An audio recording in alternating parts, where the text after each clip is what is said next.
Young nigga about that paper. Ringo TV. Young nigga about that paper. Young nigga about that paper. Young nigga about that paper. Yeah. True man, I'm free. I wake up a new episode. I pop out clean as can be up a level though. She talk to me like I'm not me. I get it though. Yeah. I'm so eclectic, on me to the credits roll. Talk down to me, they might have to send medical. I'm out the league, I'm OD, they pathetic though. Look how I move, I'm protected. Shawty so swoon in my presence. The world going through it outside, they unruly, but I keep it cool, they can't press me. I keep it pure with intention. They see what I'm on, ain't no vixen. I might slide through with that top down. I keep it tuned with a high power. Put it on me, I'm blessed. Young nigga blessed. Big bag, manifest the sky, no stress. Keep no evil around me, can't ground me. I built it since when I had less. No hex on, God can't pause, nigga, look at how far we progress. Whatever we doing, we keeping it fluid, I don't see a threat. Young nigga about that paper. Young nigga about that paper. Young nigga about that paper. Young nigga about that paper. Hop on that jet, had to switch to the coast. One of a kind, I've been playing that role. They pay me, I needed it for. It's real if I said I meant what I spoke. I'm legend, it's written, I shake up the city. Spin block till I'm dizzy, won't ever go broke. I'm chose, I must like do it at top down. I keep in tune with a high power. Put it on me, I'm blessed. Young nigga blessed. Big bag, manifest the sky, no stress. Keep no evil around me, can't ground me. I built it since when I had less. No hex on, God can't pause, nigga, look at how far we progress. Whatever we doing, we keeping it fluid. I don't see a threat. Young nigga about that paper. Young nigga about that paper. Young nigga about that paper. Young nigga about that paper. Put it on me, I'm blessed. Big bag, but if it's the sky, no stress. Can't ground me, I know this since when I had less. Look at how far we progress. Lord, I don't see a threat.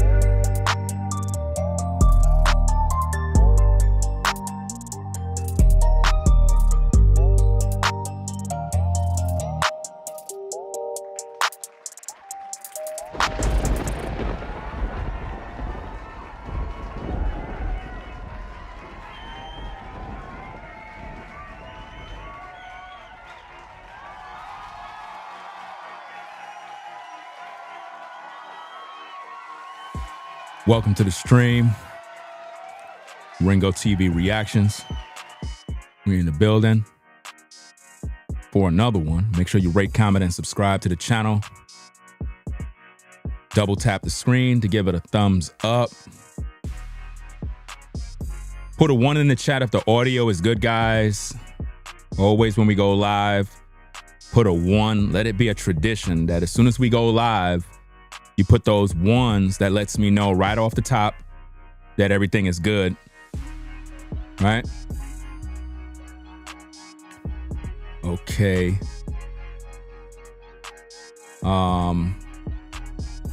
Christopher puts a 2.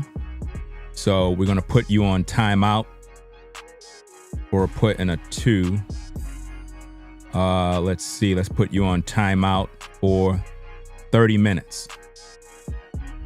All right. Okay. Now, we got a lot to talk about, guys. We're going to be breaking down this particular video. And again, guys, this is serious work, serious issues. I'm not here to play any games, right? If I ask you to put a 1 in the chat so that I can know if everything is good and everybody is putting 1s and you put a 2 to be funny, all I'm going to do is just time you out for a very long time, right? Because I'm not here to play any games, right? We're adults, right? So let's carry ourselves like mature adults so that we can get this work done. We're going to be breaking down this particular video. A lot of you may have seen it. I'm going to break it down so that we can pretty much get the understanding of what's going on. As you know, or as you should know, Charlie Kirk was assassinated. This is the service that they had. A lot of things went down in this particular service. I want to talk about everything, but I'm going to break it all down into segments so that people could get the understanding. It's a 9-hour video. I'm not going to be here for 9 hours talking about everything because nobody's going to watch it. So I got to break it down into segments. And I want to start it off with talking about Erika Kirk's segment in this particular situation. She forgave Charlie Kirk's killer, believe it or not, guys. And what's amazing about this woman is she embodies compassion and love. And I want the Black community to learn something from this. With all the hate that is coming against Charlie Kirk, this woman haven't came into the public disrespecting nobody. She haven't come into the public to say all you people out there that are negative. She just kept everything peaceful. And it really showed me something. It showed me a lot. It showed me that she represented her husband in the best way. That just shows me that Charlie was a good man. He didn't have a bad wife. Because she's representing him still. She showed moral excellence during this broadcast. She carried herself with respect, humility, and class. Unlike the Black church that was being very hateful towards Charlie Kirk, accusing him of being a white supremacist and various other negative things, the Black church should be embarrassed. You should be embarrassed. If you're a Black man or Black woman, you should feel some type of way with how the Black church handled this situation. The church is supposed to be a place where you can come, get forgiveness, feel the love of God. That wasn't the case when Charlie died. Instead, the Black church spewed hate. And yet the Black community is not addressing none of these issues. Instead, all I get is trolls, guys. Like if you look in the chat right now, you had a troll, that person just got blocked. The first thing they want to do is be negative. You could take the black card and you can burn it. I don't care about no black card. I don't care about none of that stuff. None of that stuff means anything to me. I'm American. I've learned a long time ago that the Black community do not care about nobody. They don't. I deal with Americans. I deal with civilized human beings. Those are my people. Civilized human beings. Those are my people.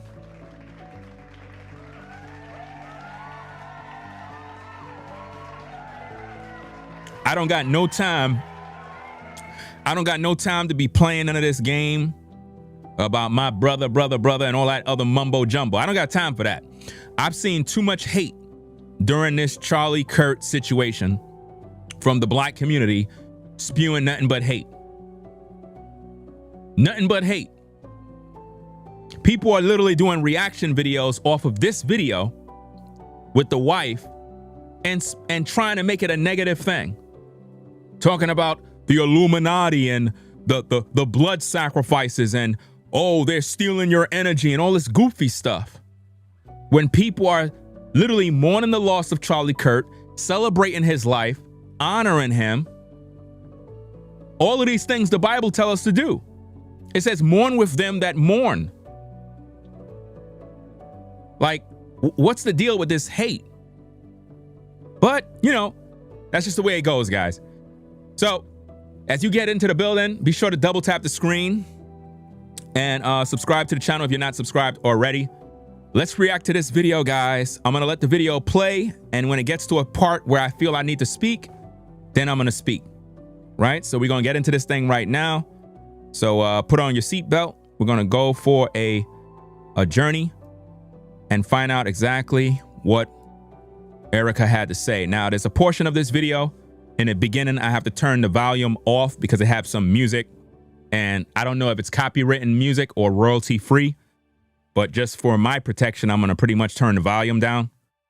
So Yeah, so let's get into this thing, guys, and find out what's going on. We're breaking down Erika Kirk's segment at the memorial for Charlie Kirk. And we're going to be doing a follow-up of many more breakdowns in regards to that situation. So let's get into it.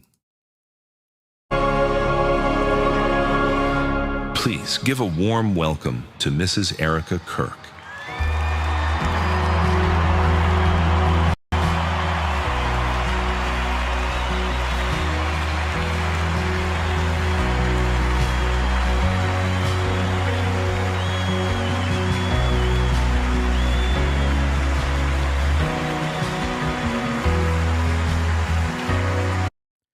So right at this point, I'm going to keep the music off for now until she is actually speaking, because normally with copyrights and stuff like that, you can have about 30 seconds or something like that. But I'm pretty sure that's copywritten music.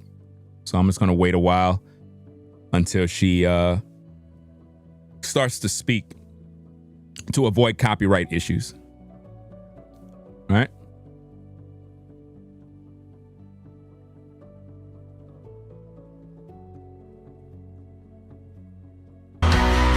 Okay, she ain't speaking yet.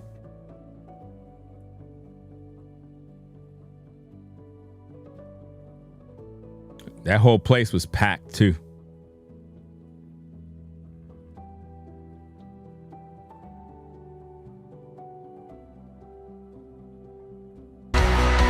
Still not there yet. If you're joining in the stream, guys, be sure to double tap the screen to give it a thumbs up. Subscribe to the channel.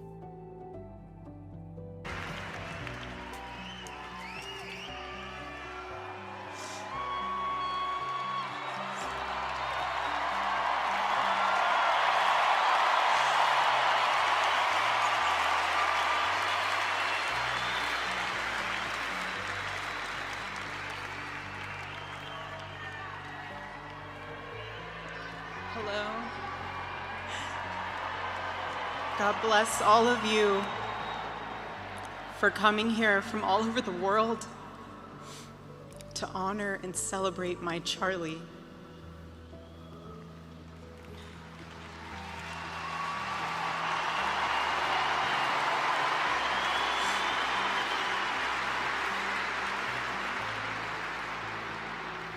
Just a few miles from here, 2 years ago, at America Fest 2023, Charlie delivered a speech on stage for our TPUSA faith event.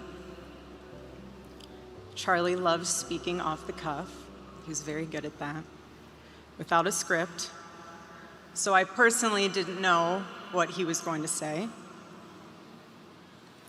And what he chose to speak about that day was his submission to the will of God. He quoted one of his favorite Bible verses, Isaiah chapter 6, verse 8. "Here I am, Lord. Send me." After Charlie finished, I met him backstage, and I spoke to him, and I'll never forget this. I said, "Charlie, baby, please talk to me next time before you say that statement." Because when you say something like that, there is so much power in that verse. When you say, "Here I am, Lord, use me," God will take you up on that. And that is true, ladies and gentlemen. When you ask God to use you, you have to be careful, because he will use you.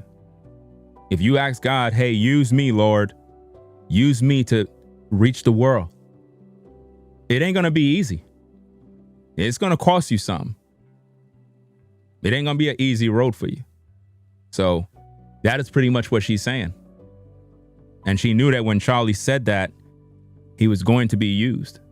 And see, for a lot of folks in the Black community, they think that God can't use white people. For some reason, this is what they believe. They believe that God can only talk to them. This is why there's so much division. God can use anybody to bring the message into the world. If black people not bringing the message, he'll bring a white person or an Asian person. Somebody's going to bring the message. Trust and believe that. Did with Charlie.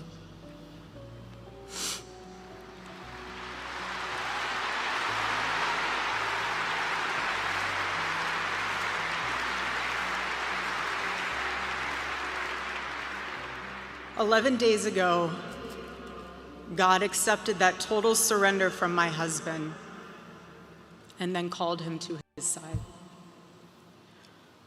More than anything, Charlie wanted to do not his will, but God's will.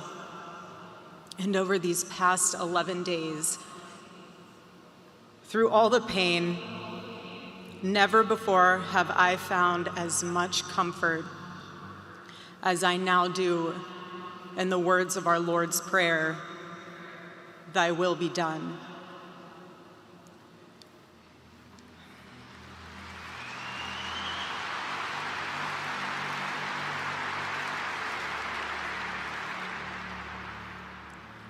God's love was revealed to me on the very day my husband was murdered.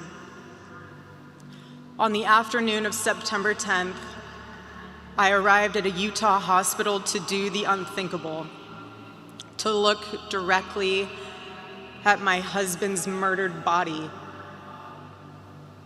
I saw the wound that ended his life. I felt everything you would expect to feel. I felt shock. I felt horror and a level of heartache that I didn't even know existed. But there was something else too. Even in death, I could see the man that I love. I saw the one single gray hair on the side of his head, which I never told him about. Now he knows. Sorry, baby, telling you now, but never told him. Didn't want to. I also saw this. I also saw on his lips the faintest smile. And that told me something important. It revealed to me a great mercy from God in this tragedy. When I saw that, it told me Charlie didn't suffer. Even the doctor told me. It was something so instant that even if Charlie had been shot in the operating room itself, nothing could have been done. There was no pain, there was no fear, no agony. One moment, Charlie was doing what he loved, arguing and debating on campus, fighting for the gospel and truth. You know, I talked about this in other videos that when Charlie was shot, it was instant. He was here, then he was gone. He didn't even know he died. He didn't even know what happened. He died doing what he loved. He really did.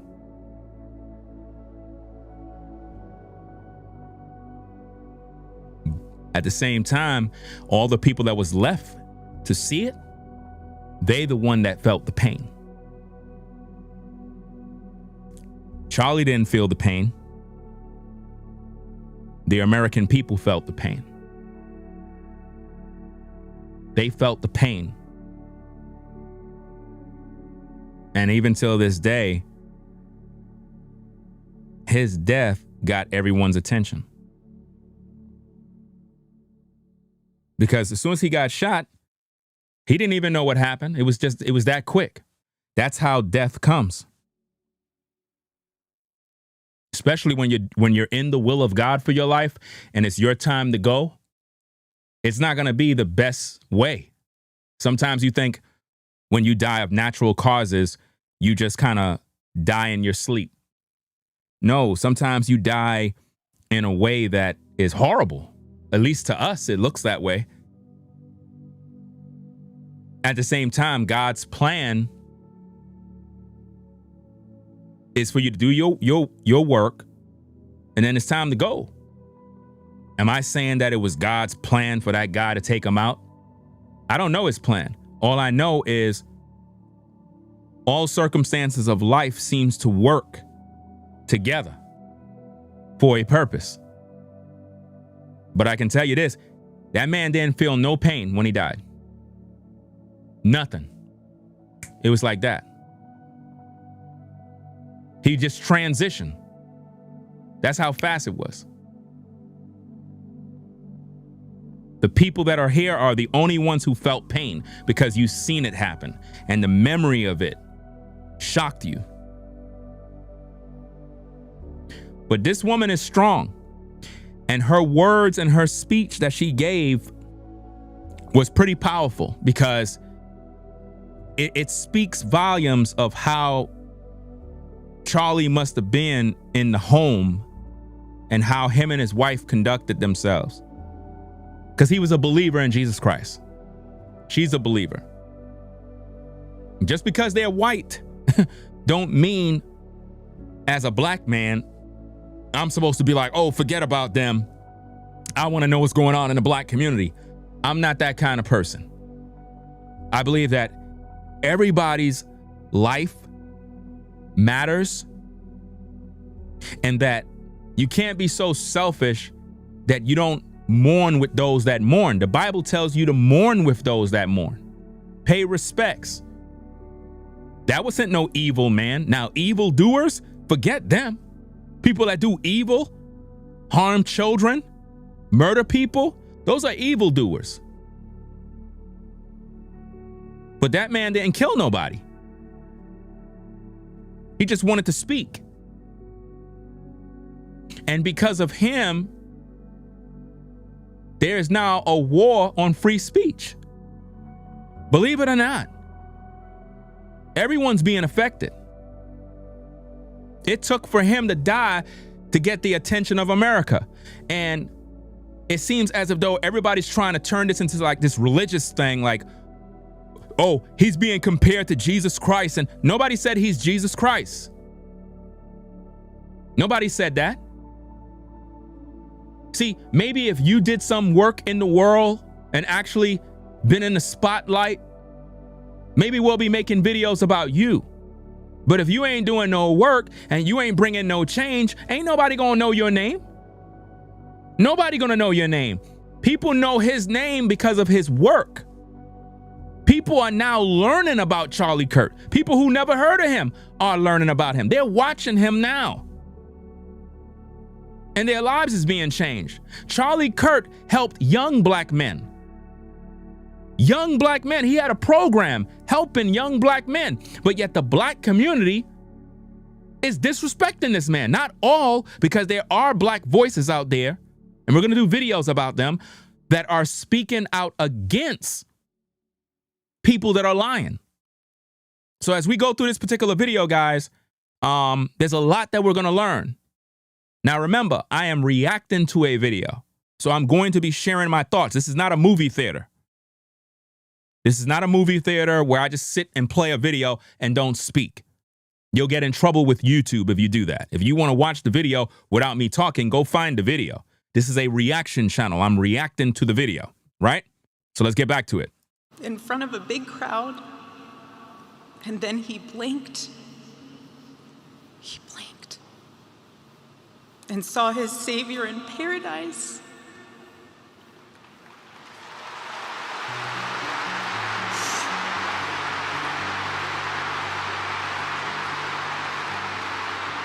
Now, guys, I want to talk about something. You see, like how she is sharing her thoughts about Kurt and what she believes and what she feels he's dealing with in the afterlife.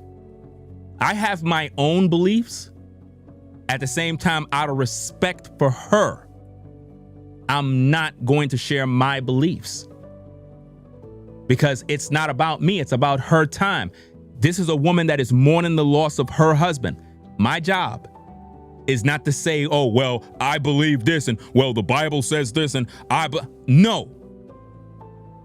She's mourning. This is what she believes. I'm going to respect it and move on. That's it. And all the heavenly mysteries were revealed to him.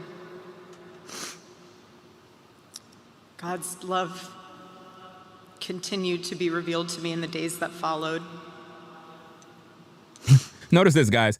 Somebody come in, they says, unsubscribed. Who cares? Fam, I gain like 2,000 subscribers every time I go live. Who cares if you unsubscribe? You're hurt because we're reacting to a video of a woman who lost her husband. And I'm pretty sure that person is black. Like, first of all, why did you even subscribe to my channel? Are y'all seeing the hatred in people, guys? If you're going to unsubscribe and move on. You don't even have to tell me. Just go. Why are you so full of hate? My goodness. Do you really think by you unsubscribing, I'm broken down? You're embarrassing yourself. That's crazy. Just go. You don't got to tell me. You don't got to. I don't know you.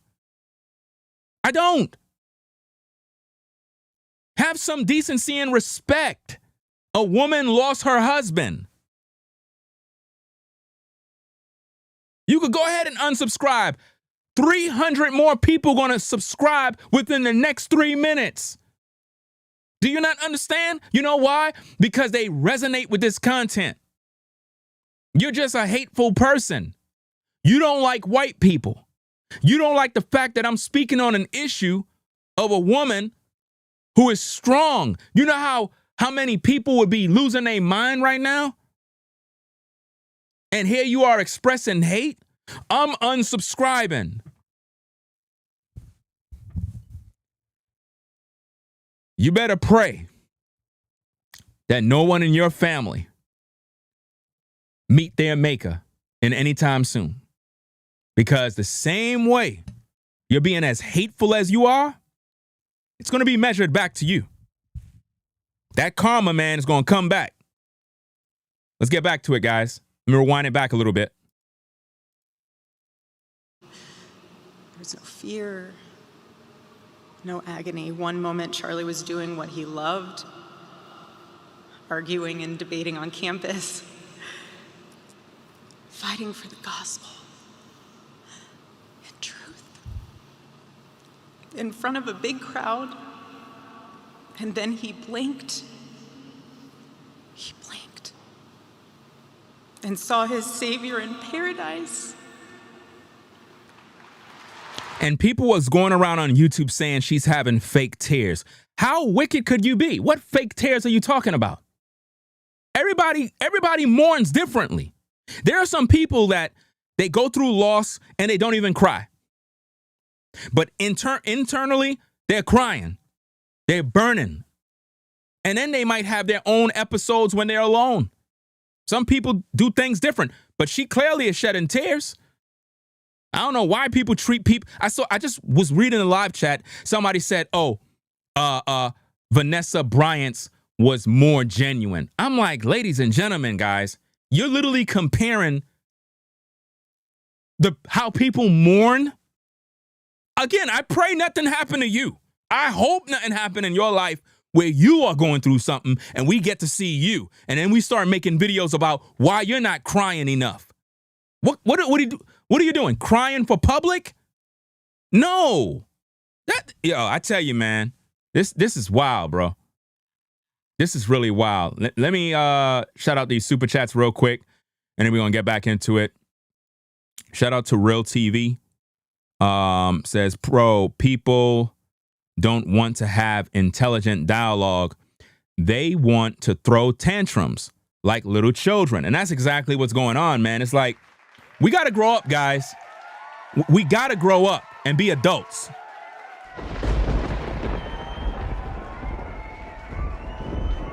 Shout out to Real TV again for the $10 support. Shout out to BD for the $1.99. Appreciate you sponsoring the show. Says, I just subscribed and super chat because you're a real one. Hey, I appreciate you sponsoring the show. You know, all support is welcome. And I'm deeply humbled that you choose Ringo TV. I hope you have a wonderful stay and, you know, learn from this dialogue. We got a lot to talk about and unpack with this video, guys, because not only did Erika forgive the killer of Charlie Kirk, but she made a powerful, this was a powerful message because the things she had to say, and again, I'm a black man. At the same time, I got to hold the black community accountable. They're mad with me right now. They already teared up my black card. I don't really care about the card anyway, right? At the same time, there is a lot to learn from the things she said because there's a lot of hate on social media. A lot of hate that's coming towards Charlie Kirk from the black community for no reason. For no reason. And all of these people claim they follow in Jesus. And I'm trying to figure out if everybody's following God, why there's so much hate and there's no forgiveness or love and no, why the black community's not supporting her. Why? Because Charlie Kirk supported the black community. Charlie Kirk supported black youth development. But nobody talks about these things. A white supremacist would not try to improve black youth. He would not do that. He would say, forget them. But that man was very busy. Charlie Kirk's hands was involved in a lot of things.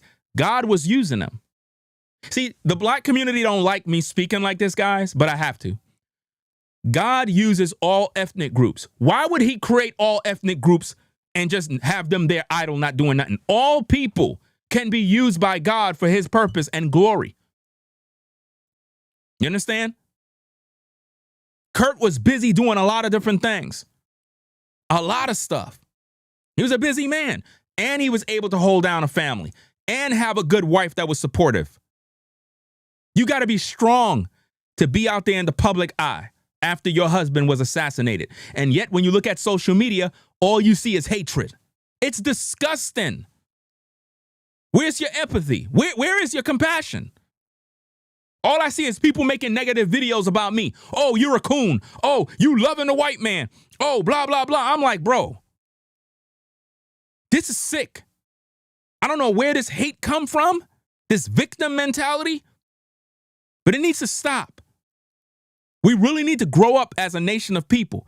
This is why we have to make America great again. Because America is divided. And there's too much hate going on. Wow. Let me get back to the show, guys. Let me rewind it back a little bit. Double tap the screen to give it a thumbs up. Subscribe to the channel if you're not already, guys. Blinked and saw his Savior in paradise.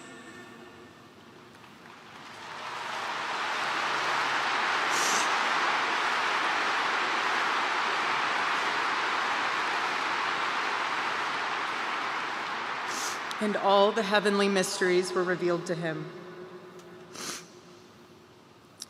God's love continued to be revealed to me in the days that followed.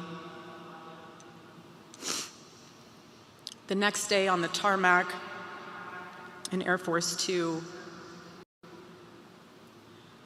I confronted Usha Vance, precious woman. I held her hand and I told her, honestly, I do not know how I am going to get through this. She told me something. She said, you know when you're on an airplane with your kids and it's the last 15 minutes of the flight and things are crazy, kids are not cooperating, toys are flying everywhere and everyone's screaming. And you think to yourself, I cannot wait for this flight to land. And it's 15 minutes before you land. And she told me, you will get through these 15 minutes and the next 15 minutes after that. Usha, I don't think you realized it then, but those words were exactly what I needed to hear. Notice what she said. She said, those words are exactly what I needed to hear. Those words was exactly what I needed to hear. When people are mourning, it is not the time to be bashing them. It's not the time to be disrespecting them. I've seen content creators on YouTube call this woman a witch, a Jezebel, a Klans member. Black people did this to her. She ain't do nothing to nobody. And I'm like, why? Why are you doing this? They're making videos promoting hate, saying that she's of the devil and she's this and all these negative things. And I'm like, where y'all getting this from?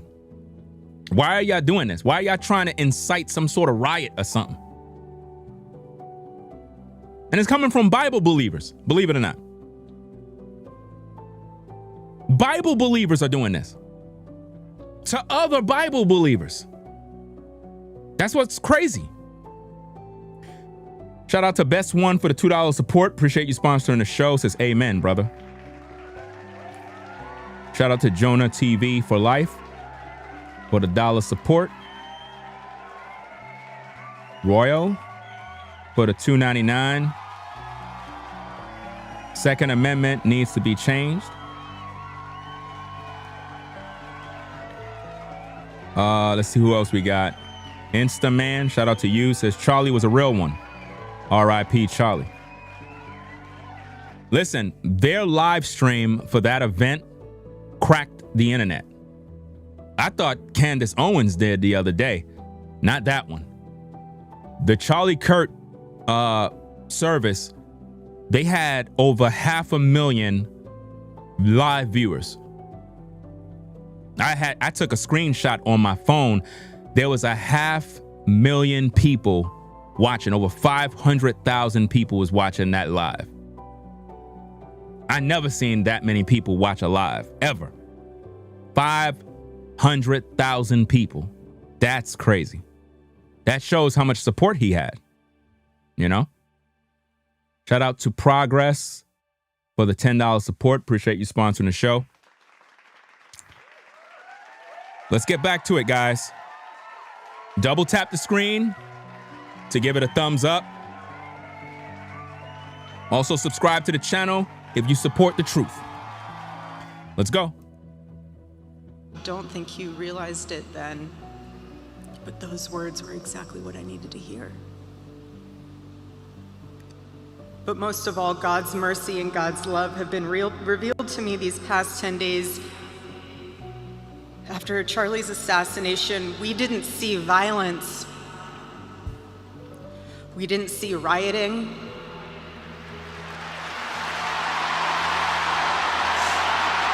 Let's stop right there. Let's stop right there, guys. Her message right there was powerful. Did you hear what she just said? We didn't see rioting. We didn't see people tearing up stores. George Floyd, anyone?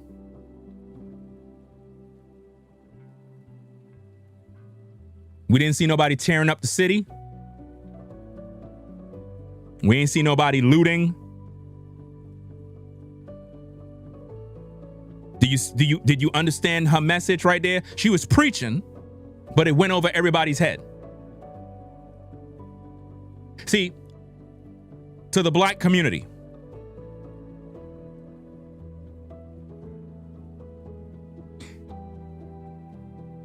why is it at any time something happened, we want to go tear the city up, burn down buildings, destroy property? That's not helping nothing.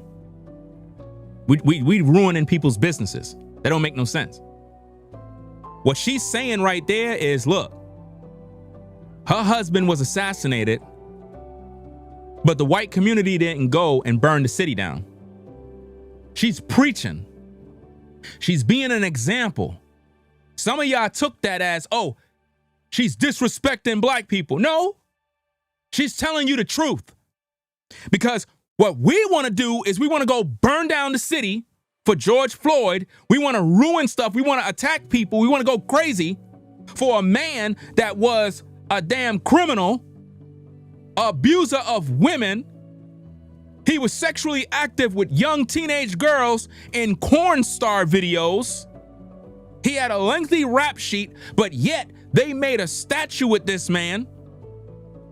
And he was a bum. Literally in the street committing crime. And the black community held him up as a hero. A criminal. And destroyed cities because of him. And then you blamed it on the white man and said, oh, the white man killed him. The white man did not kill him. The white man did not kill him. That man was on drugs. Them drugs killed him. That's right. Those are the facts. But no, you wanted to blame the white cop. Oh, he's a racist. He's a this. He's white. He's a racist. And you burn down the cities. So what Erika is saying right here is, look, I want y'all to take notes. When my husband was assassinated, we didn't go burn down the city. Take it how you see it. She was speaking the truth. But most of all, God's mercy and God's love have been revealed to me these past 10 days. After Charlie's assassination, we didn't see violence. We didn't see rioting.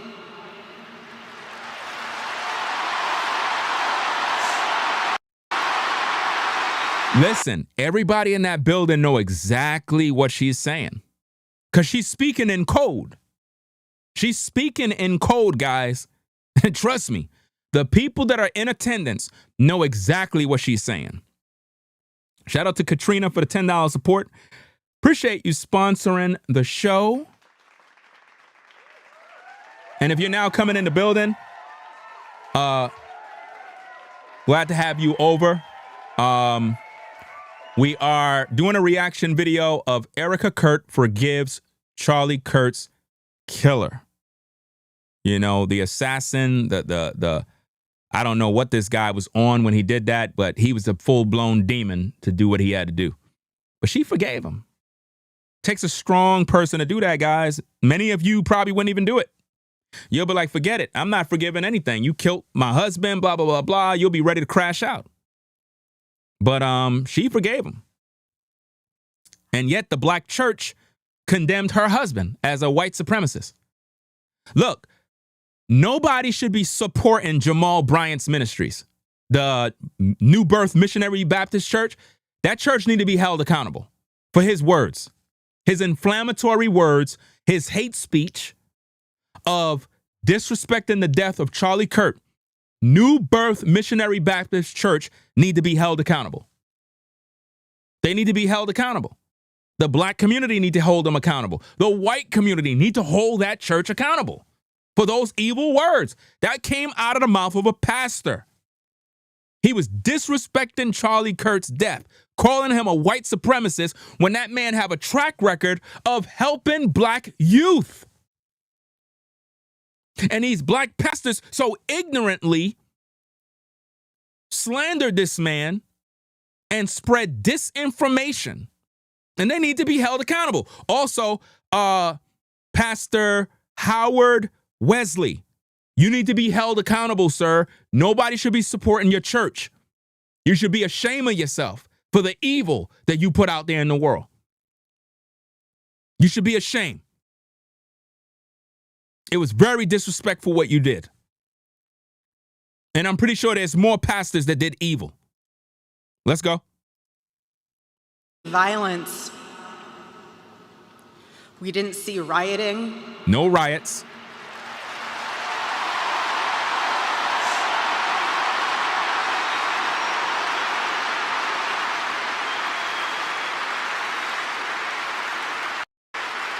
We didn't see revolution.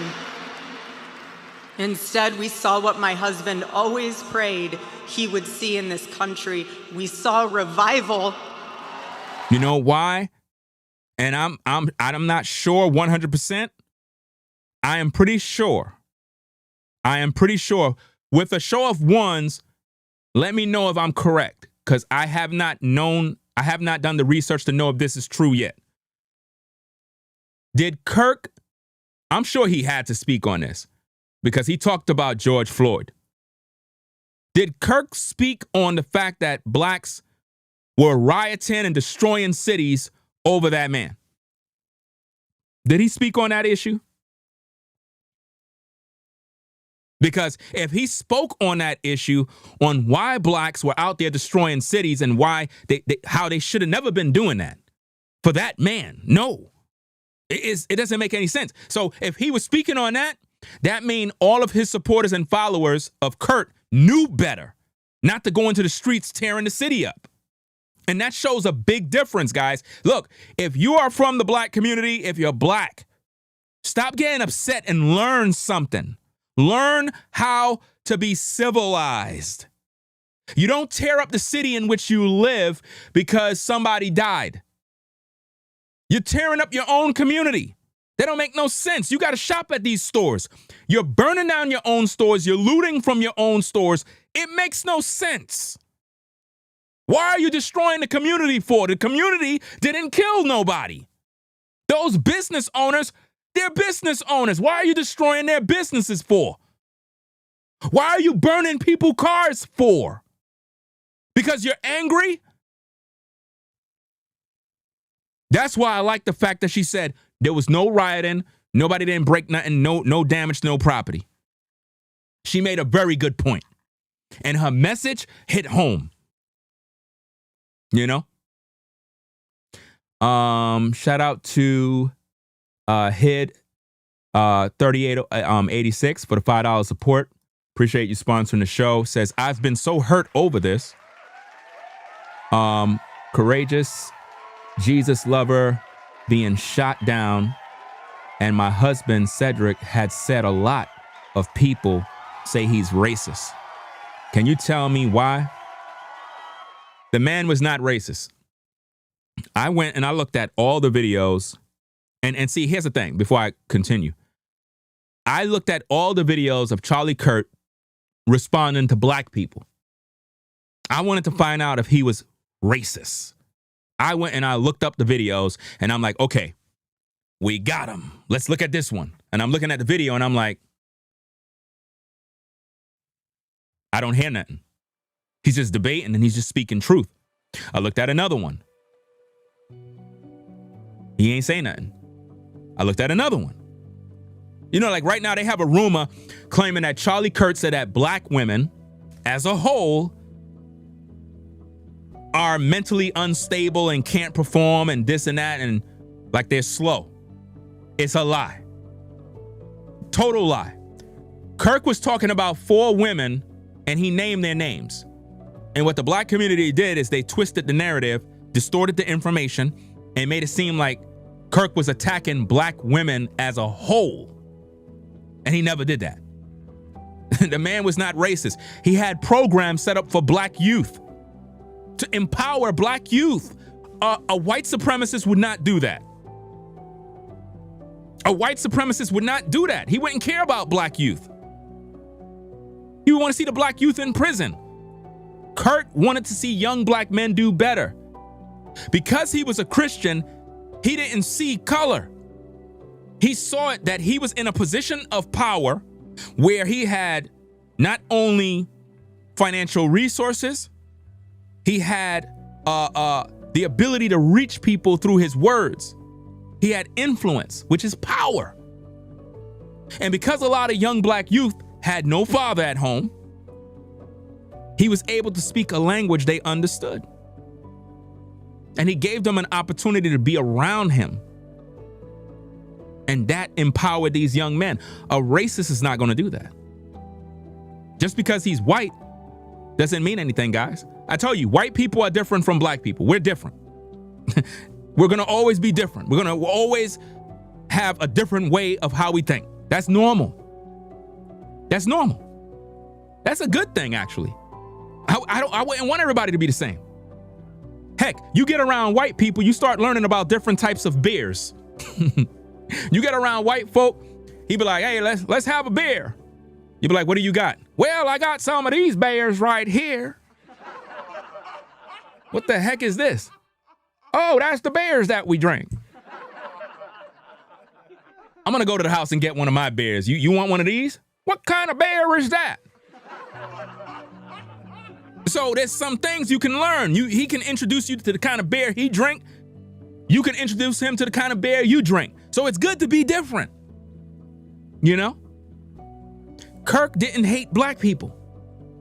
Kirk loved everyone. Kirk loved being around people.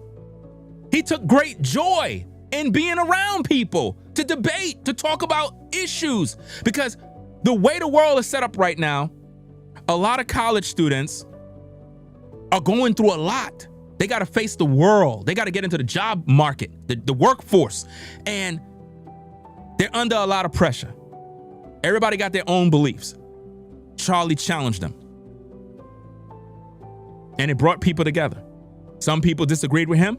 Some people agreed with him. And that was the whole thing. It was about bringing people together. And at the same time, he shared Jesus Christ with them. You know, like how when you have a child and your child don't want to eat their vegetables, I mean, not the vegetables, take their medicine or their vitamin, and you would crush it up and put it inside of the applesauce. Well, sometimes when you preach in Jesus Christ to people, you have to put Jesus Christ in the applesauce. Because if you just give them to people, they're not going to want it.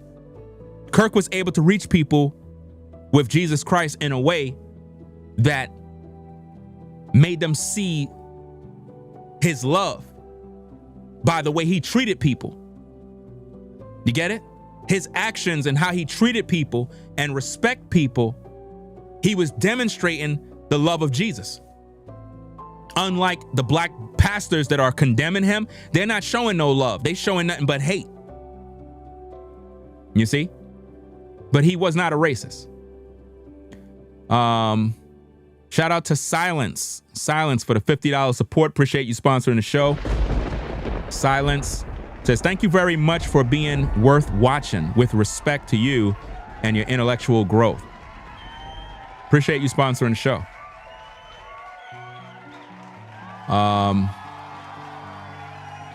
Shout out to Bobby for the $10 support. Bobby, did I miss a super chat?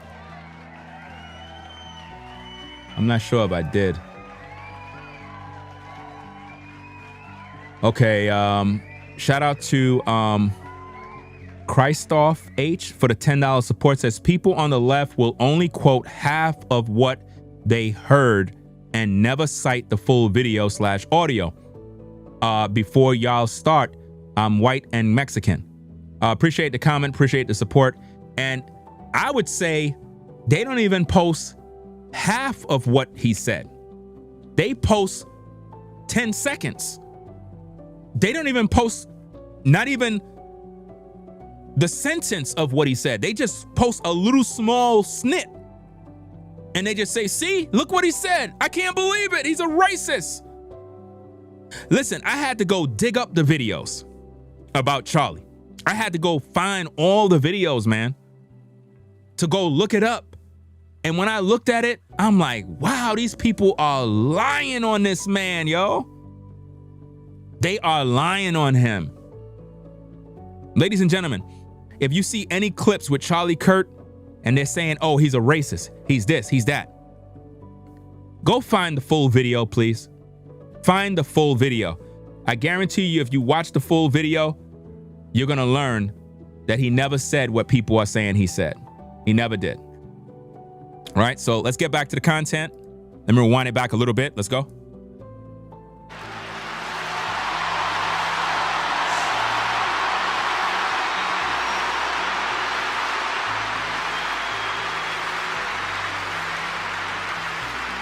We didn't see revolution. Instead, we saw what my husband always prayed he would see in this country. We saw revival.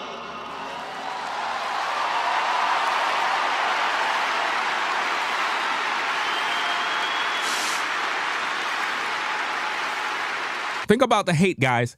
Check out that comment on the bottom by that person. He says, "You're nothing but a Donald Trump, whatever kisser," right? Now, think about this. Why are you in America? If you hate America, you hate the American way, you hate Trump, you hate me, why are you in America? Leave. Get out of America. It's people like that, guys, that ruin America. It's those folks. Remember, we got enemies, both foreign and domestic. That kind of hate is un-American. It's hateful for no reason.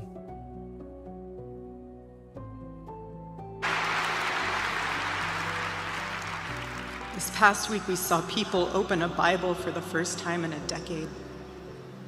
We saw people pray for the first time since they were children. We saw people go to a church service for the first time in their entire lives. Because of the situation with Charlie Kirk, guys, people literally found Jesus Christ. People finally went to church. People now starting to open Bibles. People literally changed their lives after that tragedy.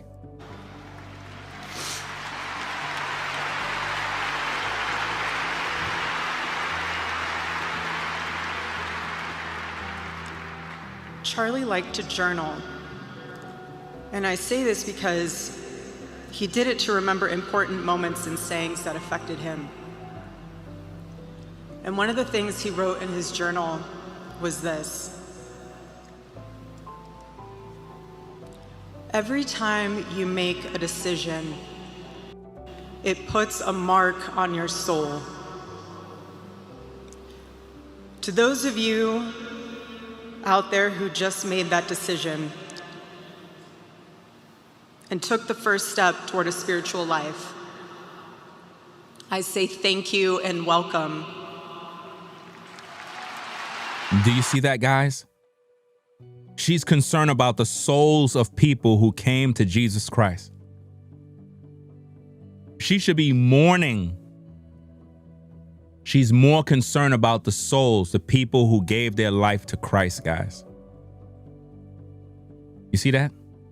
You see where her heart is? For the people.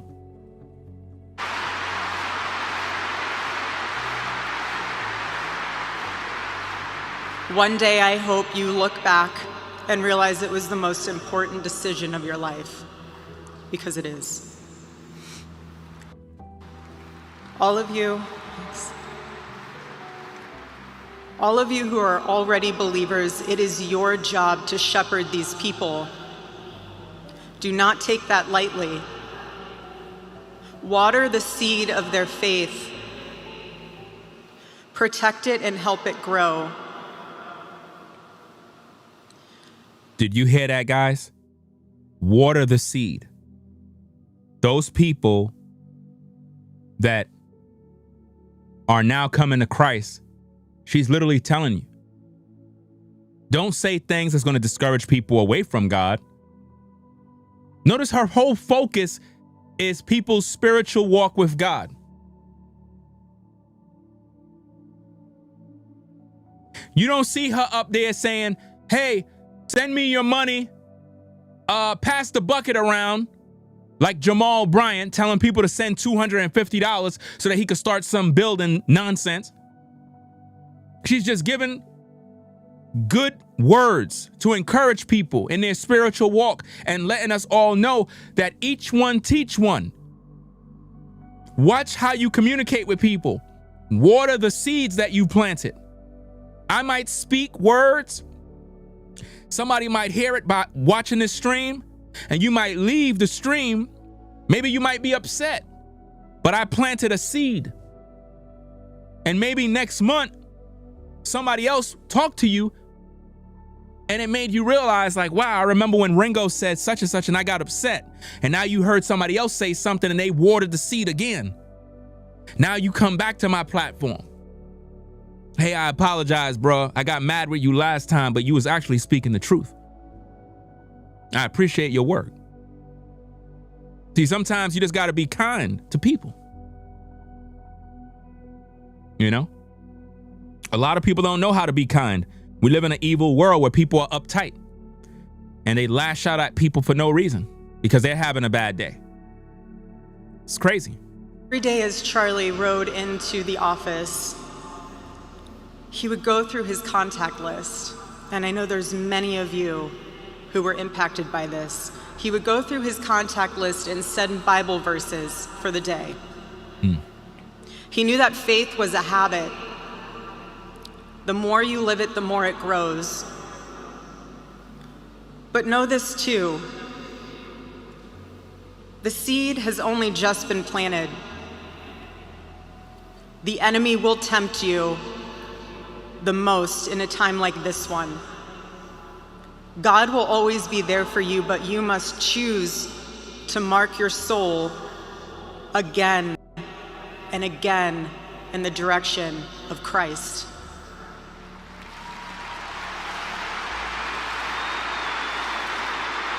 Why the pastors, primarily the black pastors, if anybody have any white pastors that was disrespecting Charlie Kirk's death, please send that to my Instagram at Ringo TV Raw on Instagram. That's Ringo TV Raw at Instagram.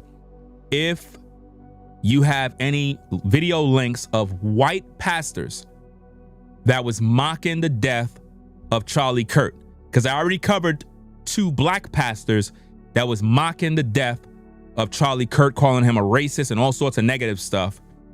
And I also talked about black influencers that was mocking his death. So if there are any white pastors that have churches, send me those videos, because we have to make the world see who these people are so that we can hold them accountable for this hate. There should never be anybody in churches or church leadership that's spreading hate when a man die. You're not supposed to be doing that. Jesus Christ didn't tell you to do that. He didn't say mock the dead and laugh at people. He never said to do that. That's evil. Pray again. Read the Bible again. Go to church next Sunday and the Sunday after that, and break free from the temptations and shackles of this world.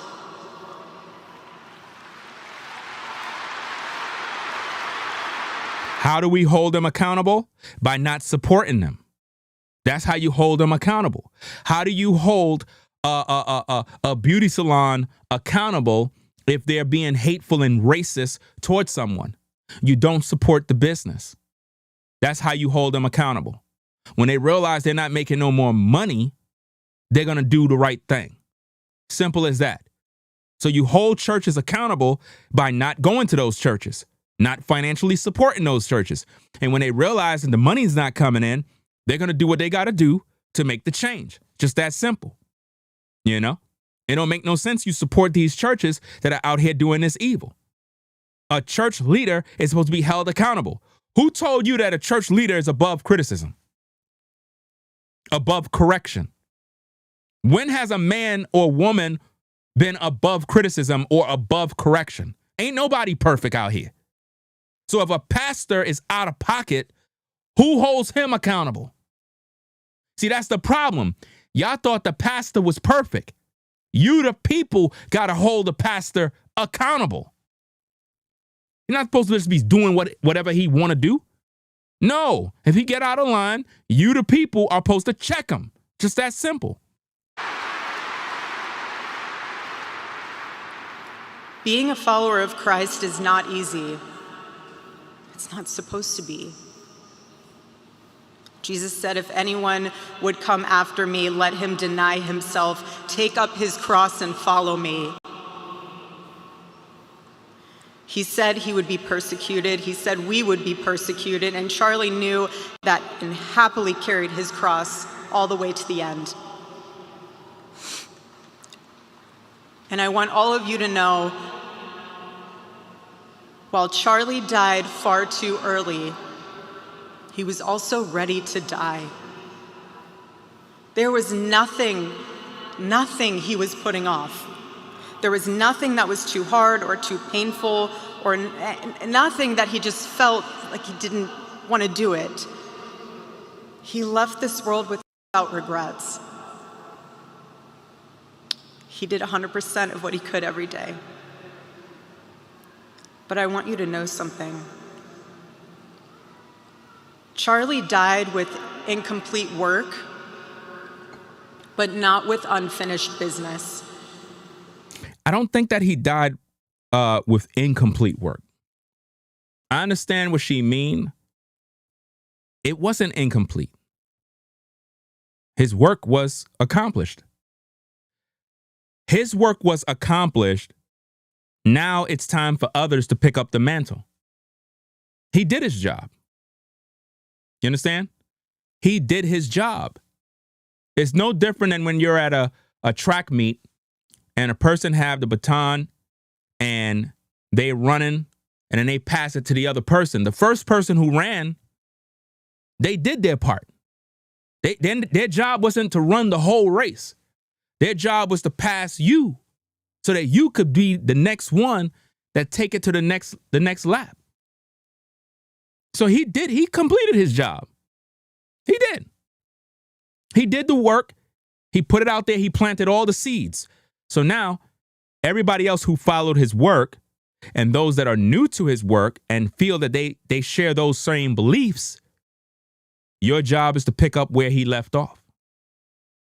That is how you fulfill the work.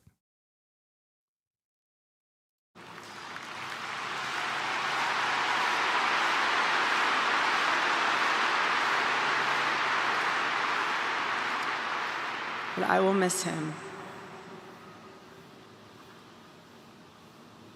I will miss him so much because our marriage and our family were beautiful. And they still are.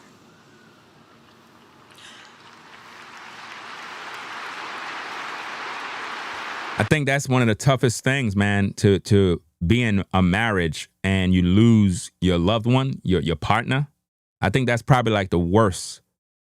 Like that has to be like the worst, the most difficult time because you're always with them. And for them to no longer be there, that is going to really do something to you. That's why I don't understand why so many people is hating on this woman, guys. Like there's this one YouTuber, this black guy, very, very disrespectful, racist black guy that was spewing so much hate towards this woman. He got all these videos full of hate on his platform and accusing her of being a part of a Klan's club with Klans members. And he accused her of being a Jezebel. Oh, here's another one that content creator did.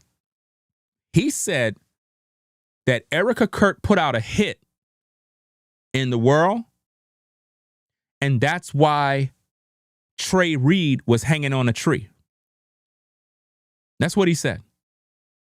He literally got the video on his YouTube channel. Like, it's crazy, the things that, all the lies that are being spread.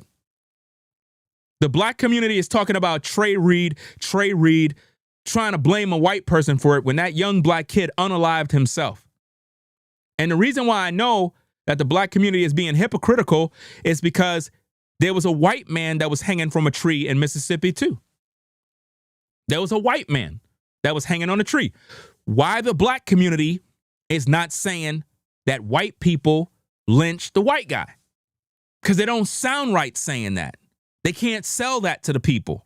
So what they're selling us is that a black kid was lynched, which he wasn't. He unalived himself because he got tired of life. It is what it is. At the same time, there was a white guy that unalived himself too. But the black community ain't talking about it because they can't sell wolf tickets with him. So their focus is only on Trey Reed.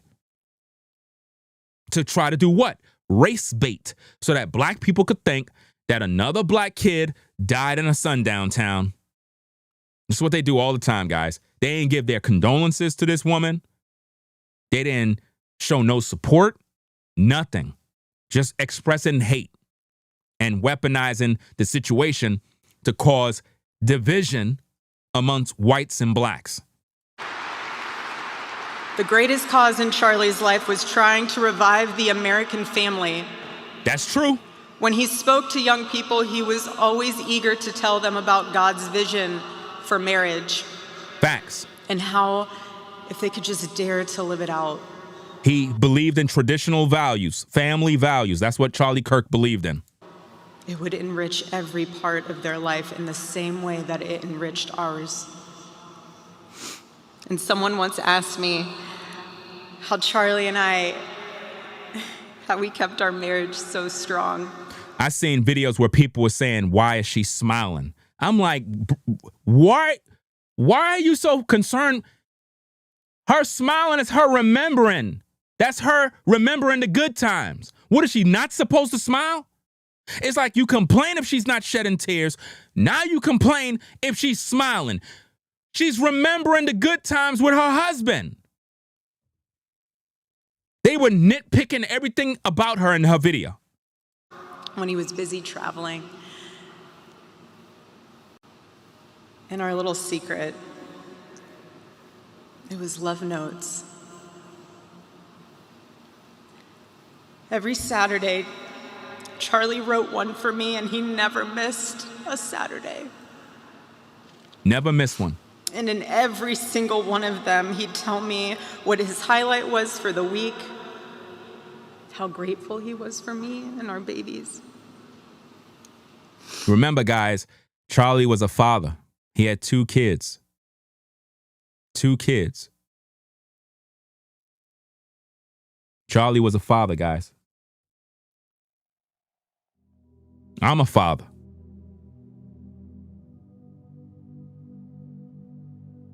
I know what it means to be a father.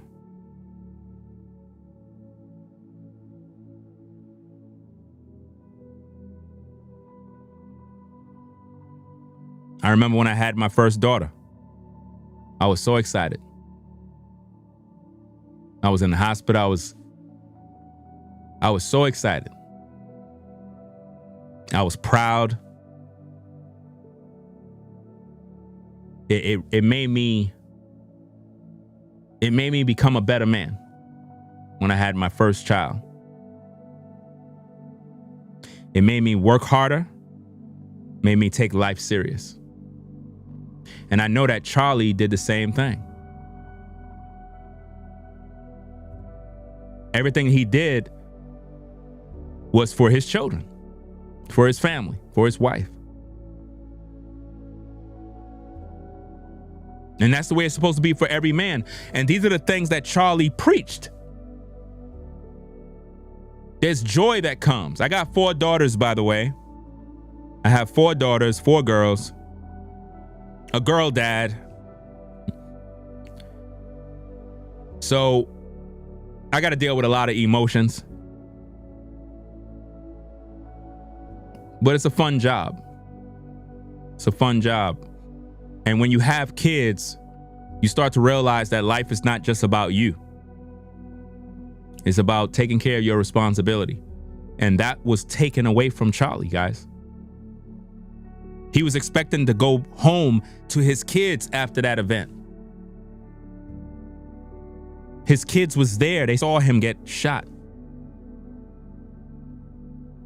They're young, so they probably don't understand. When they get older, the mother got to tell them what happened.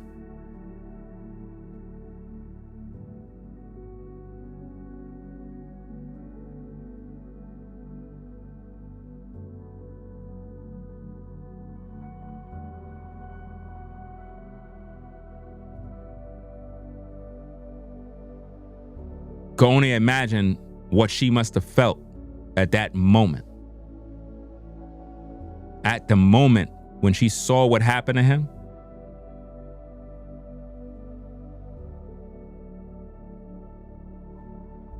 And to see all the hate on social media, all this evil. It's disgusting, man. That's why Jesus made it very clear to mourn with those Mourn with those that mourn. Their loss is a loss for you. The world needed Charlie. Him leaving the world that early, yeah, he did his job, but imagine if he was still here. Think of all the issues that he was pretty much challenging. And always at the end, he would always end it with asking the most beautiful question. He'd always end it by asking, please let me know how I can better serve you as a husband. You know what's so crazy, guys? Somebody in the live chat says, damn, bro, how many baby mamas you have? I have one wife, not a baby mama.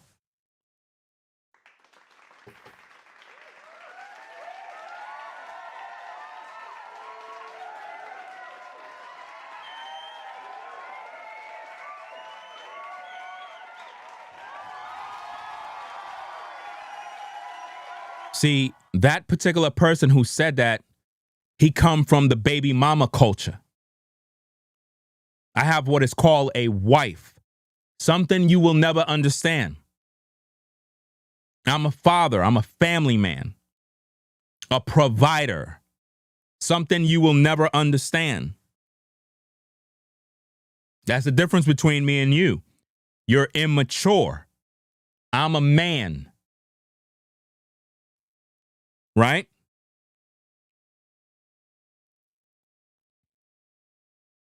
That's what Charlie tried to teach you, to be a man, not having baby mamas. See, you're assuming that I'm just out here with a bunch of women having illegitimate children. No, I'm not you. That's what you do. Right? Let's get back to the content, guys. Double tap the screen to give it a thumbs up. And also consider subscribing to the channel if you are enjoying the commentary, guys. We need your support. We can't do it without you guys. We can't do it without you. Charlie perfectly understood God's role for a Christian husband. A man who leads so that they can serve.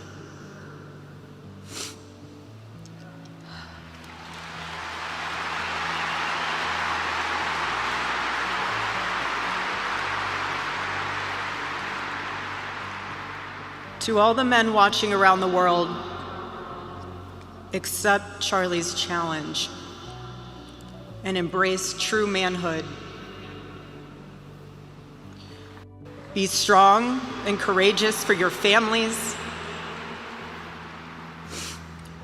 Love your wives and lead them. Love your children and protect them. Be the spiritual head of your home. But please be a leader worth following. Your wife. Pay attention to this part. Listen to this part, guys. Listen to this part. Shout out to Christ Off for the $20 support. Appreciate you. Supporting the show. Says last post. It's so disrespectful seeing people celebrating murder on an innocent man's life. I don't care about your walk of life. Respect all. Love God. Appreciate the words and the support.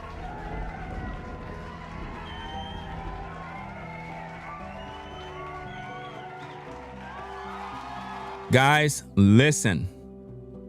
Listen. Now notice Smitty G says, innocent, please. Was that supposed to be an insult to Charlie? Like, come on, man. We got to stop this hate. Like, what?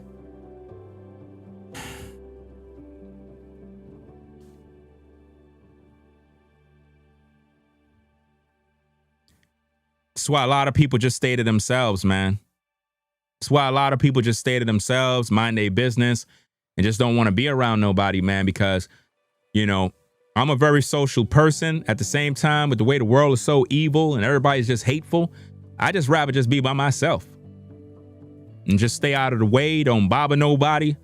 You know, I remember I had this one guy, he was like, hey, man, I know you don't be doing much talking. It's like, you know, you don't really, I said, I just stay to myself because I ain't trying to get in no nonsense.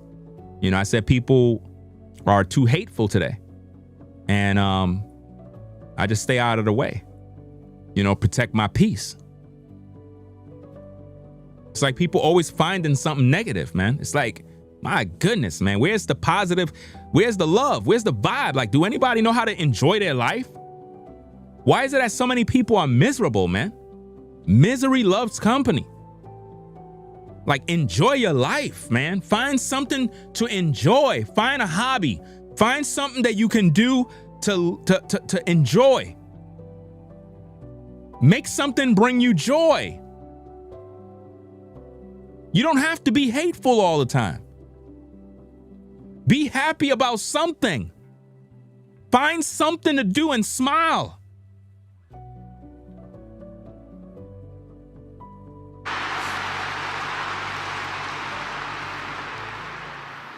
Your wife is not your servant. Your wife is not your employee. Your wife is not your slave. She is your helper. You are not rivals. You are one flesh working together for the glory of God.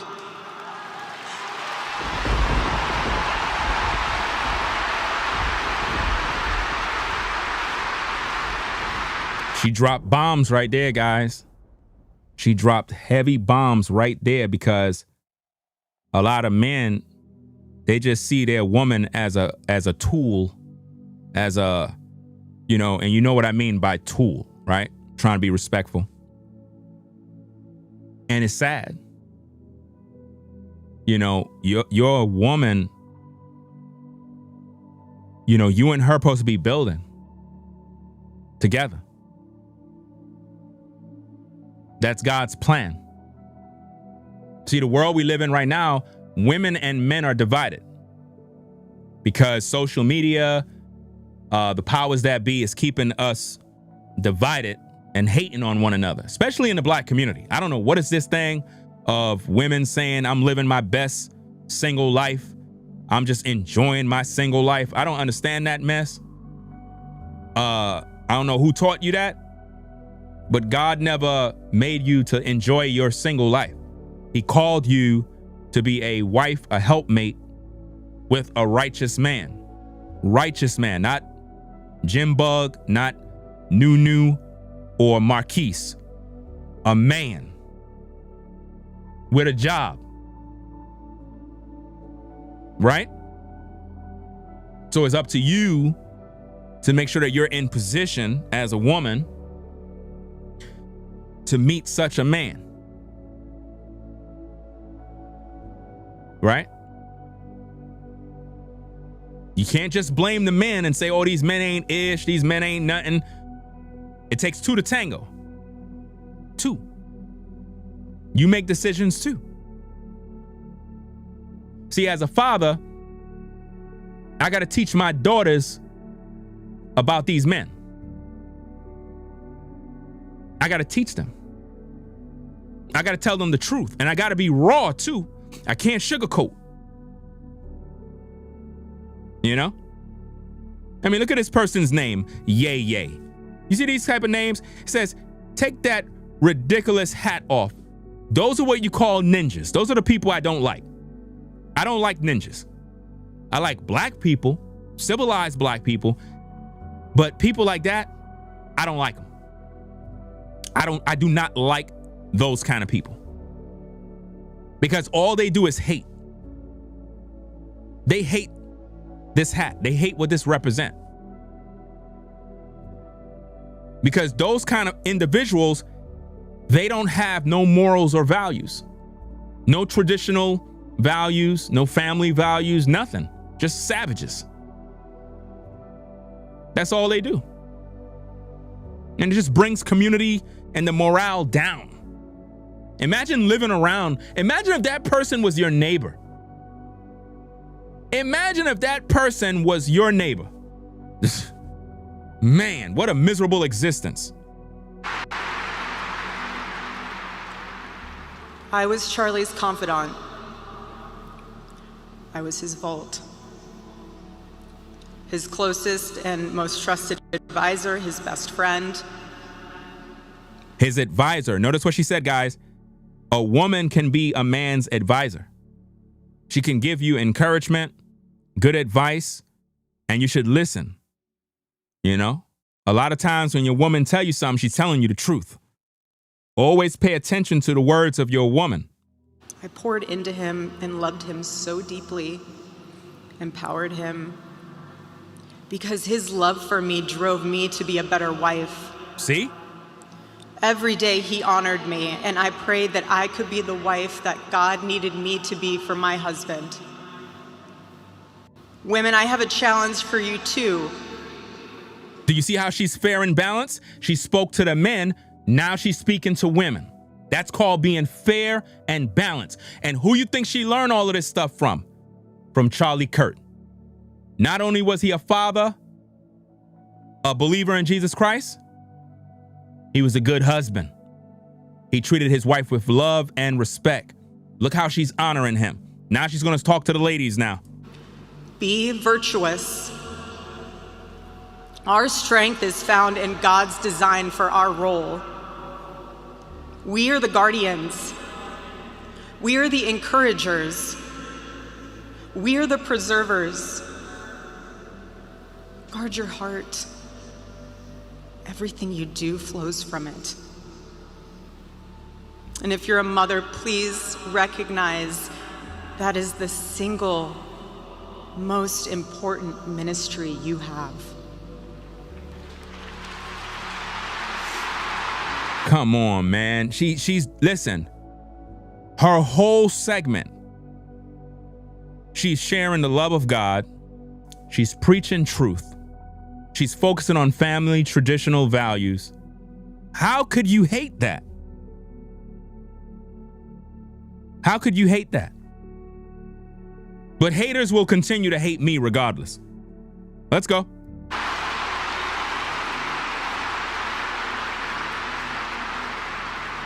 In our home, because Charlie traveled a lot, we tried to travel with him where we could. But I made sure that when Charlie returned from work, it was his sacred landing place, away from the worries of the world.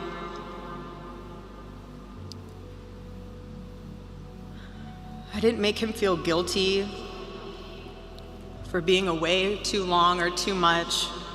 Meaning she wasn't complaining, she wasn't nagging, she wasn't doing none of that. He came home and she was his safe haven and brought him peace. Or getting home too late. I always told him, home is here for you, and it'll be ready for you. And I made it into this place where he wanted to be as soon as possible when he was on the road. To all of the naysayers, trolls, and black racists that are in the live chat, you are a disgrace to the image of black people. Seriously. The amount of hate comments that you keep posting over and over and over, you are showing the world that you're hateful. And that's a representation of Black America. It's disgusting. You folks have it's like it's beyond rude. And you're wondering why nobody want to be around you. You're wondering why. You're wondering why nobody can stand you. You're wondering why they have all this black fatigue. You're wondering why. This level of hate and evil that keep coming from blacks on blacks is disgusting. And then you do it so openly, like it's normal to do this. Like, who's empowering you? I'll tell you who. Your father, the devil. Your father, the devil, is empowering you to be hateful. Only the devil could be empowering you to be this evil. We are literally talking about a situation of a man who was assassinated, his wife mourning the loss, sharing her thoughts. This is how disrespectful you are as a human being. And you wondering why we need to make America great again.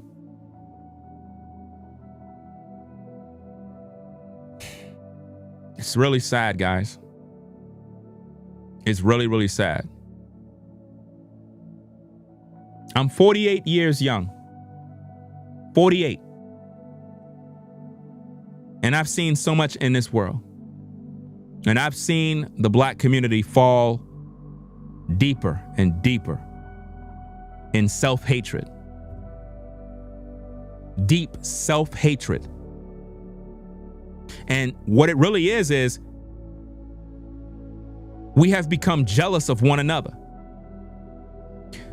Black folk who have been productive, working, and elevating,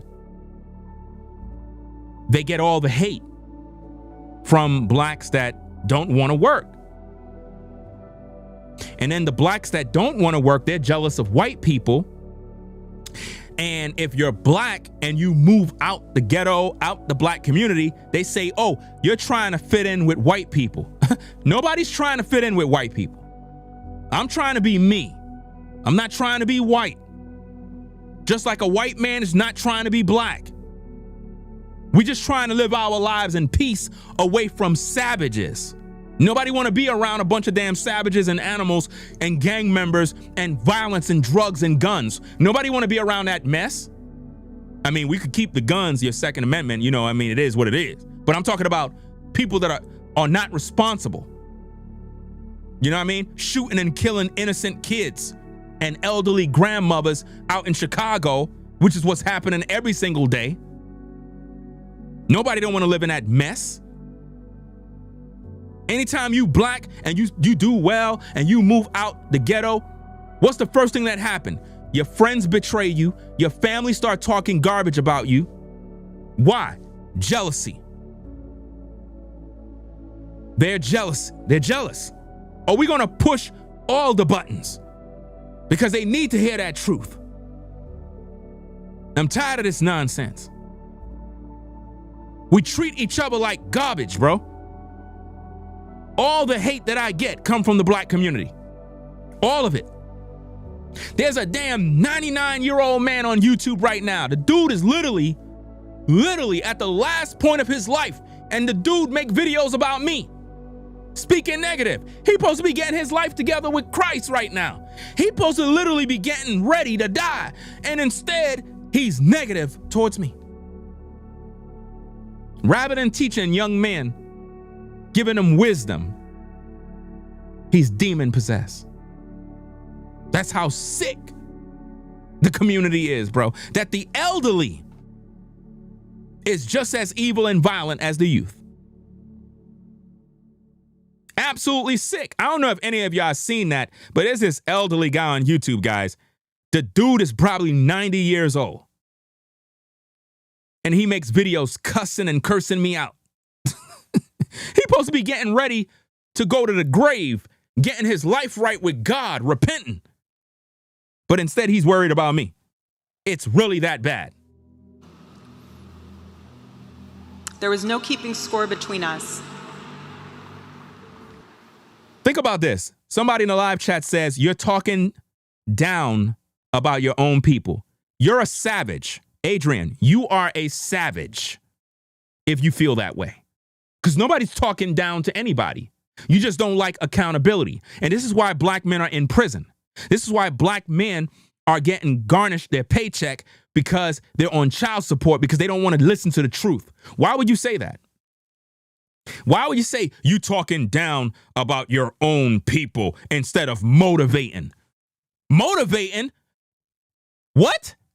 All I've been doing is motivating you to get off your damn ASS and work. You want somebody to kiss your ASS? No. You are a grown ASS black man. Get off your damn behind and work. Nobody ain't here to babysit you. Go take care of your damn kids. Go clean up your damn community. You got ninjas in Chicago talking about, oh, Trump better not send the National Guard because they got this and that and switches and all this other mess. You helping the youth? No. You got all these damn animals and savages killing one another in the black community. What are you doing to solve these problems? Nothing. But when men like me speak the truth, you over here telling me I'm speaking down on my people when I'm showing you the truth, when I'm telling you about yourself. And I tell you, man, these people crazy, bro. These people are crazy, bro. And you wondering why Trump got to send a National Guard to Chicago. It's because you committing crimes. This is crazy, man. Absolutely crazy. Talking about, what the hell this dude said. Let me go back to that crazy comment. You talking down on your own people instead of motivating. It's not cool, brother. But while you ain't doing nothing, you ain't speaking nothing, you ain't even teaching nobody nothing, you busy looking at me like I'm the problem.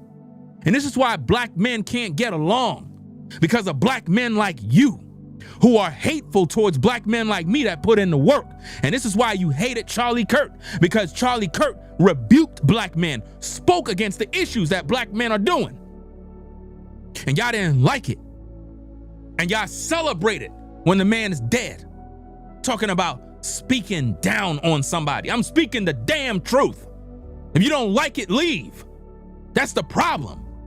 You're supposed to be supporting the truth, but you don't like the truth. You want somebody to babysit you. You want somebody to give you some welfare mentality. You want to play the victim. I'm tired of the damn victim Olympics. I'm tired of playing this damn game. Be a man. Be a man, man. And stop crying. Every time a black man lead and try to show the community what they need to do, y'all want to crucify the man. Y'all want to put the man down and make him seem like he's doing something wrong. Where the hell are the black men leading the community? Where are black leadership? In these damn churches with these pulpit pimping pastors, they're not there helping nobody. They just filling their pockets up with money. I've been doing this work since 2006. Where were you? I've been on the front line preaching to these people, teaching people from 2006 to now. Where were you? How dare you tell me I'm speaking down on my people? What love have you showed your people? You have not done half of the work that I've done over these years. And I can guarantee you, Charlie Kirk did a heck of a lot for the black community. And you don't even know what that man did because you're blinded by hate. You don't even want to go do the research because he's a white man. But I guarantee if you did the research and you find out all the things that man done for black youth, you would be ashamed of yourself. Shame on you. It's always these type of ninjas that makes us look bad as a people, bro. I cannot stand when people hate on a man that do the work while their lazy ass ain't doing nothing for nobody. But they always criticizing the people that do the work. You're criticizing Charlie Kirk, and he's the one that put in the work. He the one that put his life on the line and was sacrificed. While you sit in the comfort of your own damn home criticizing me while I'm doing the work and you ain't doing a damn thing. That's what you call a coward. We were a team, working together for the same mission. I never wanted to be the one standing between Charlie and the task that God prepared for him, had set for him. And I knew Charlie would always do his best to help me with the same. My marriage with Charlie was the best thing that ever happened to me. And I know it was the best thing that ever happened to him as well. He wanted everyone to experience that joy. He wanted everyone to experience what marriage is about, the true marriage, the true union that God put together. And that's what's so beautiful about God's design for marriage, is that everyone can. And I could talk endlessly about it, and years to come I will.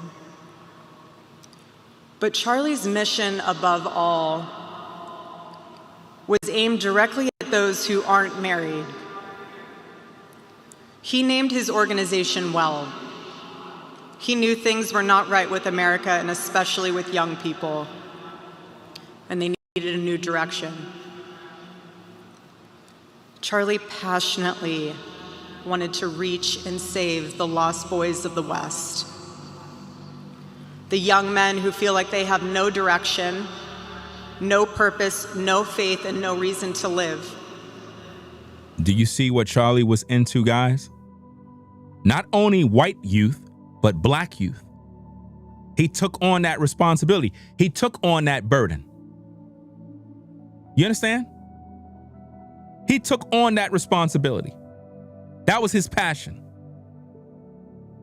The men wasting their lives on distractions, and the men consumed with resentment, anger, and hate. Charlie wanted to help them. He wanted them to have a home with Turning Point USA. And when he went onto campus, he was looking to show them a better path and a better life that was right there for the taking. He wanted to show them that.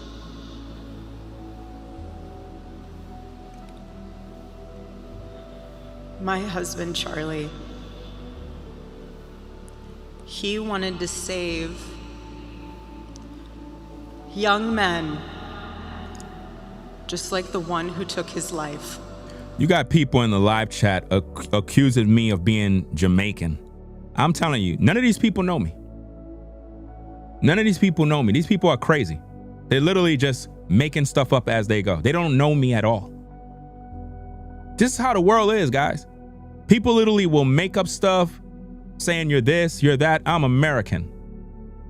American. My father is American, an Army vet who served this country. My mom is from Panama. So I speak Spanish and English. But I was born in America. My father was born in America. So whatever you're spreading in the live chat, I don't know where you get that from. But this is how the world is, guys. They assume things about you. They don't even know you from nowhere. And I get this all the time. You see? How many of your fathers served the country and was in the military?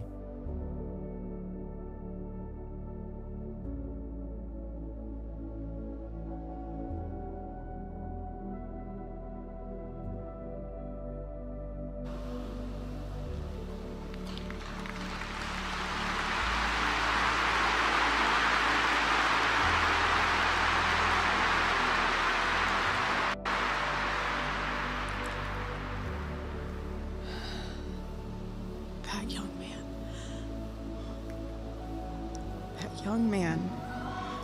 On the cross, our Savior said,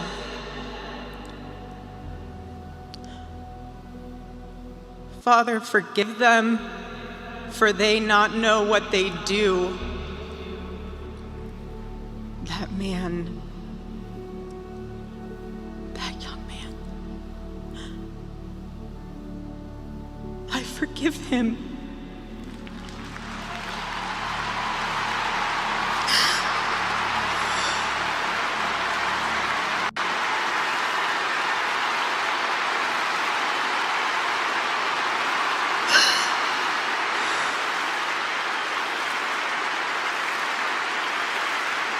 Let me say this, guys. This woman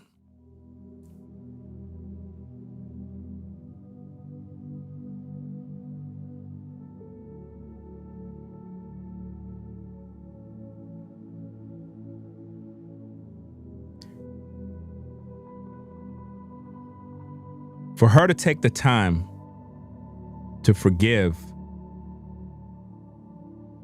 the man who killed her husband, and she expressed this openly like this, and yet the black church condemned her husband. You black pastors, you're gonna have to answer to God, man. You better start repenting. You better start repenting quick.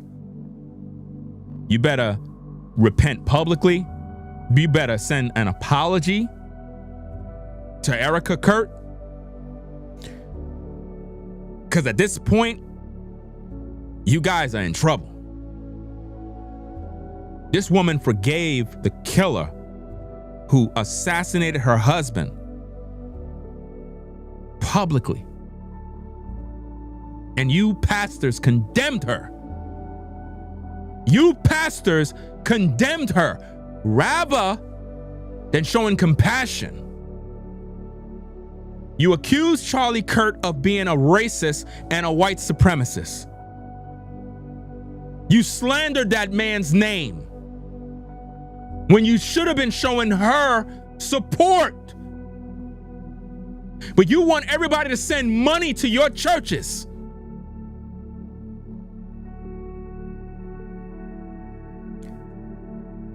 She's closer to God than you black pastors.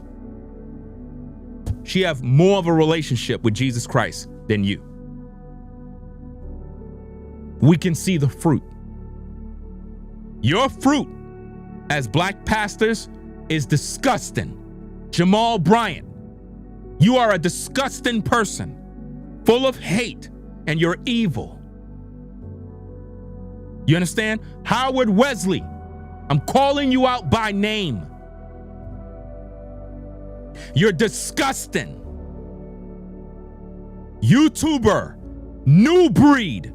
You are of your father, the devil. All you've been doing is promoting hate, and God is punishing you right now because you're evil. You accuse that woman of being a Klans member, a Jezebel, a witch. She have more love in her heart for the people than you. You're evil. You don't serve God. You don't love nobody but yourself. Kirk loved the people. Kirk loved black youth.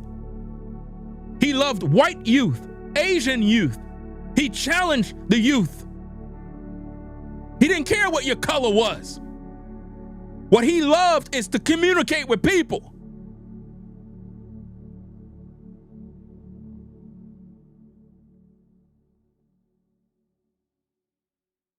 Charlie Kirk's assassination really showed us who's who. I always knew Jamal Bryant was a false prophet. At the same time, what he said, man, was disgusting. I don't want to play what he said in this video. I already made a video about it. You could check it out on the platform. I made 2 videos about it already. I don't want to interrupt what's happening here to play none of that filth in this video. But let me rewind it back so we can hear what she had to say, because she got a standing ovation for that. For they not know what they do. That man, that young man, I forgive him.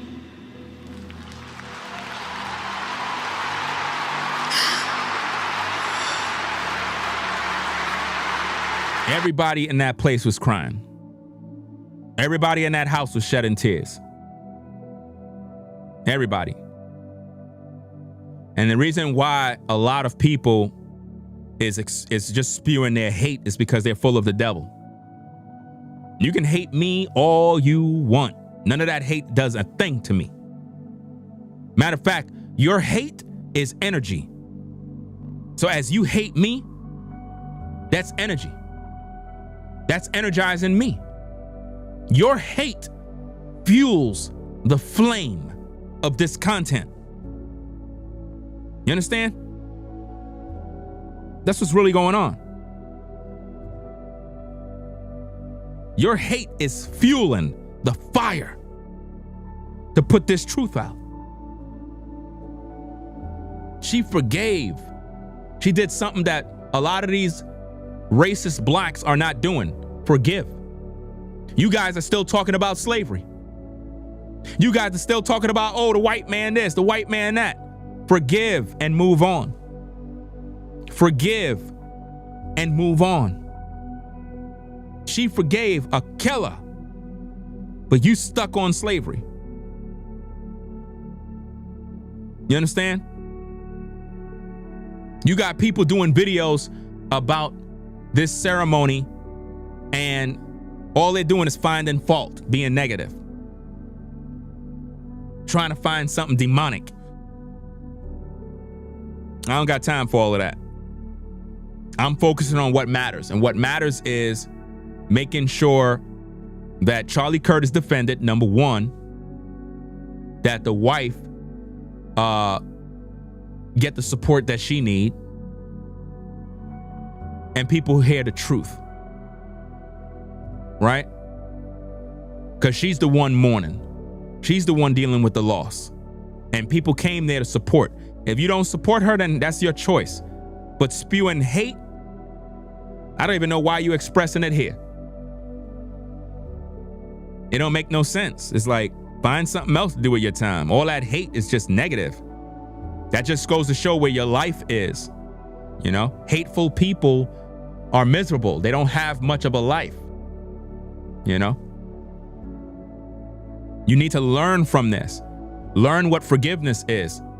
Learn from this experience. Maybe you got people in your life that, you know, died or whatever the case is, or somebody took a life of a loved one, and you still holding unforgiveness. She forgave.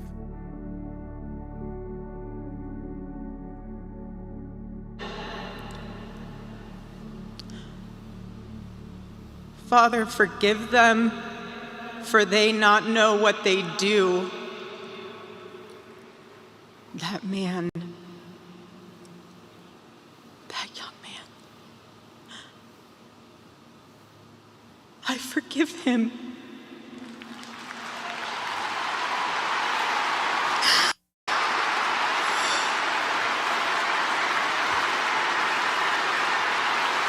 You could tell that was difficult for her to say. It was difficult.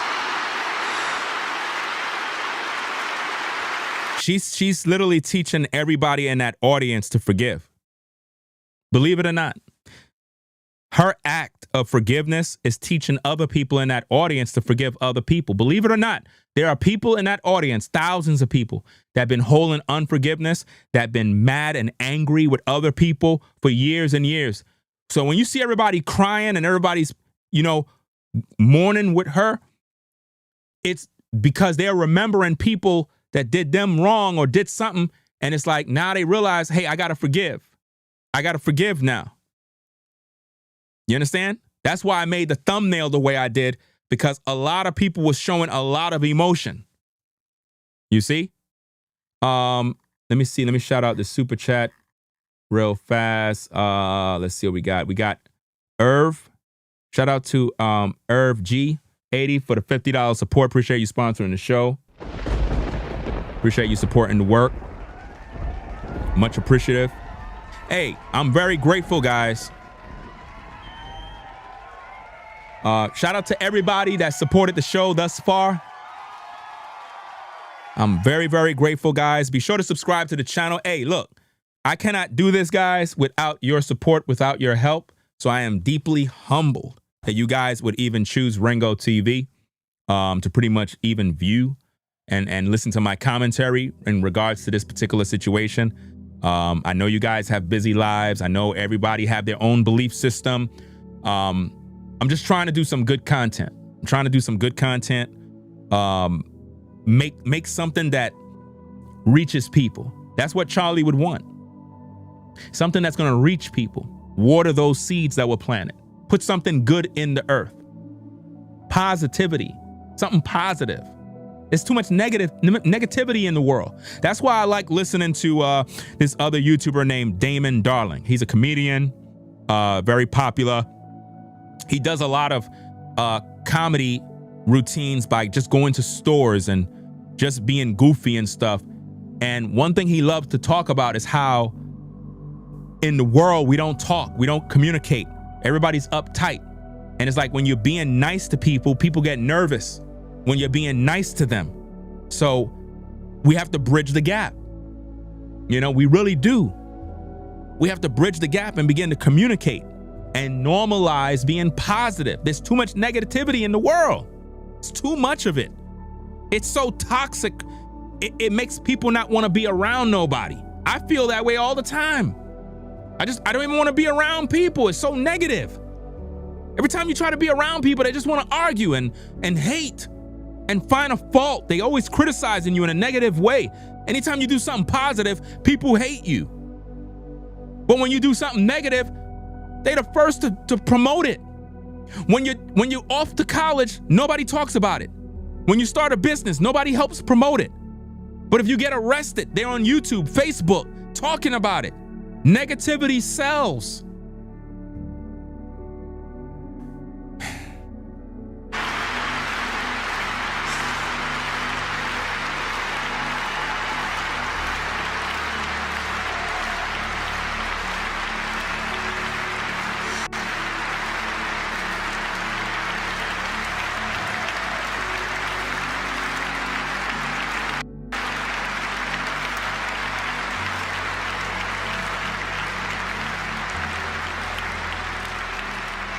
I forgive him because it was what Christ did and is what Charlie would do. Mm-hmm.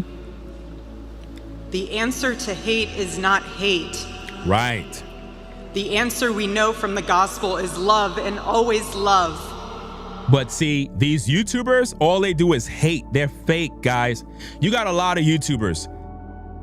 All they do is hate, guys. They hate me because I'm a man of truth. A godly man. These so-called YouTubers are not exercising what the Bible teach. They're causing division. They're causing everyone to hate. They want a race war. That's what they want. They're evil. They go to their platforms and they spew misinformation. They distort information. They're evil doers. These YouTubers literally been spewing nothing but hate against this woman. Against Charlie Kirk. They've been on a campaign trying their best to make everybody hate a man that they don't even know because he's white. These are black supremacists, black racists. This is what they do. They're evil. They're jealous.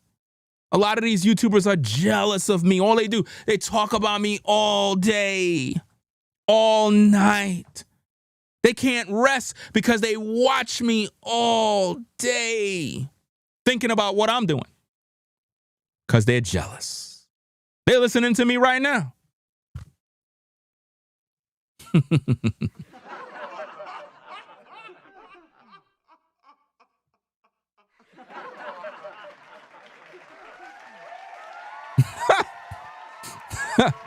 Man.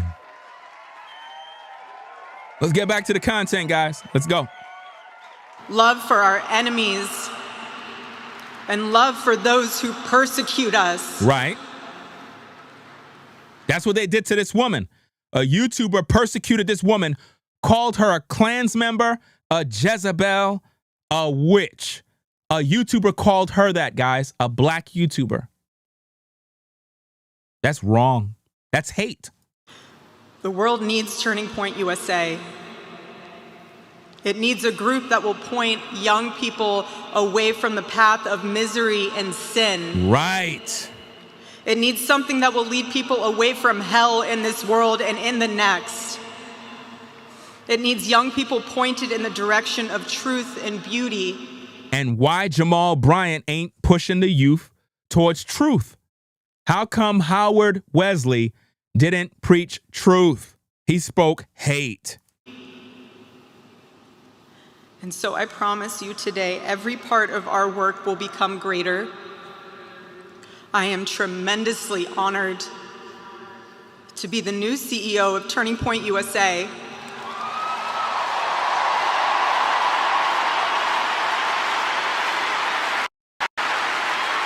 He's the new CEO.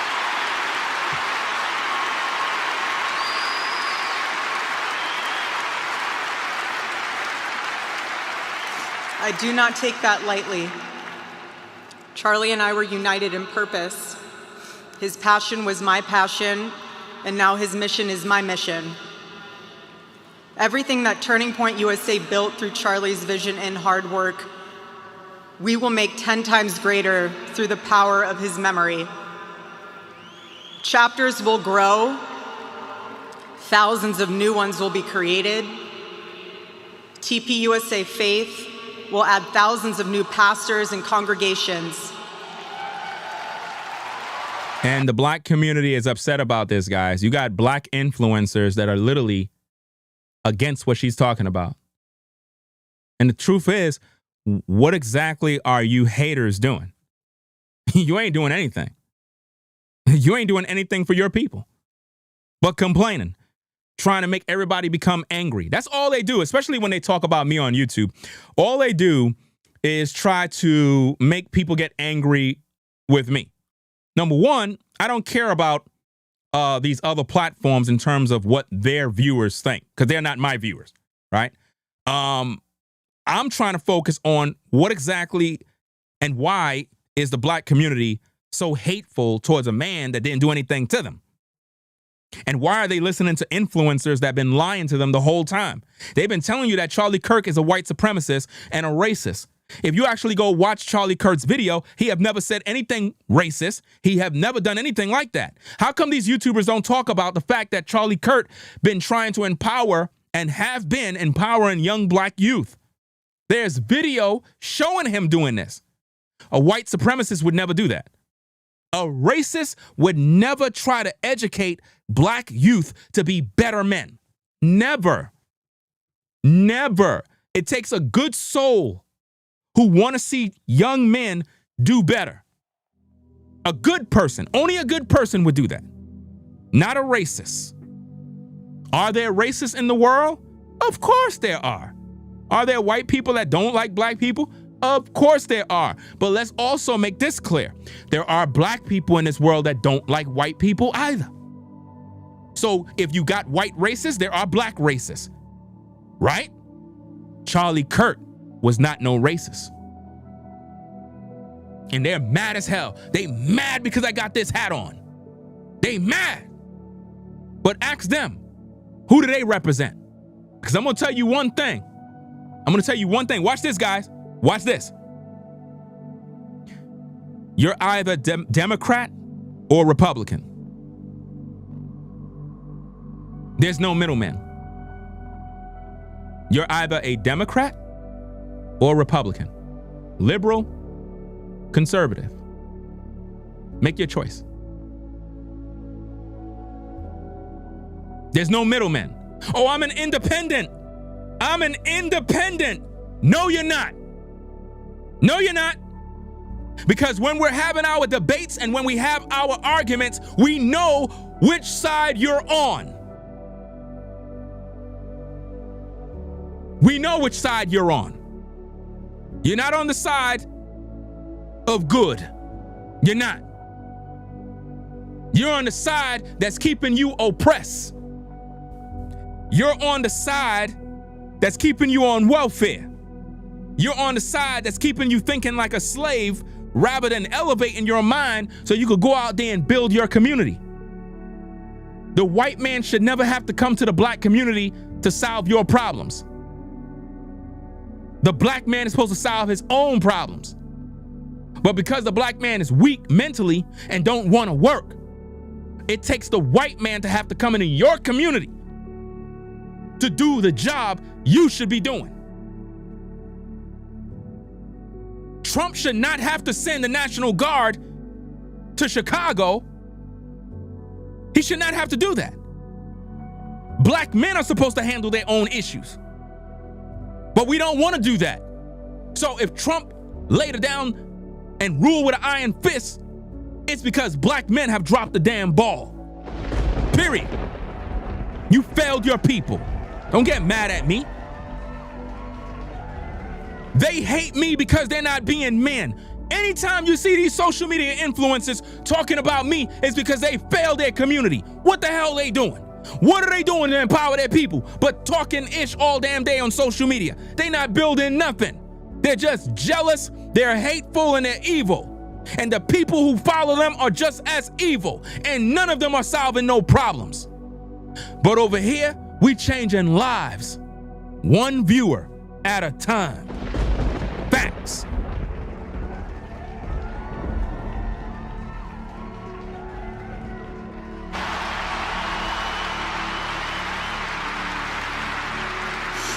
And yes, campus events will continue.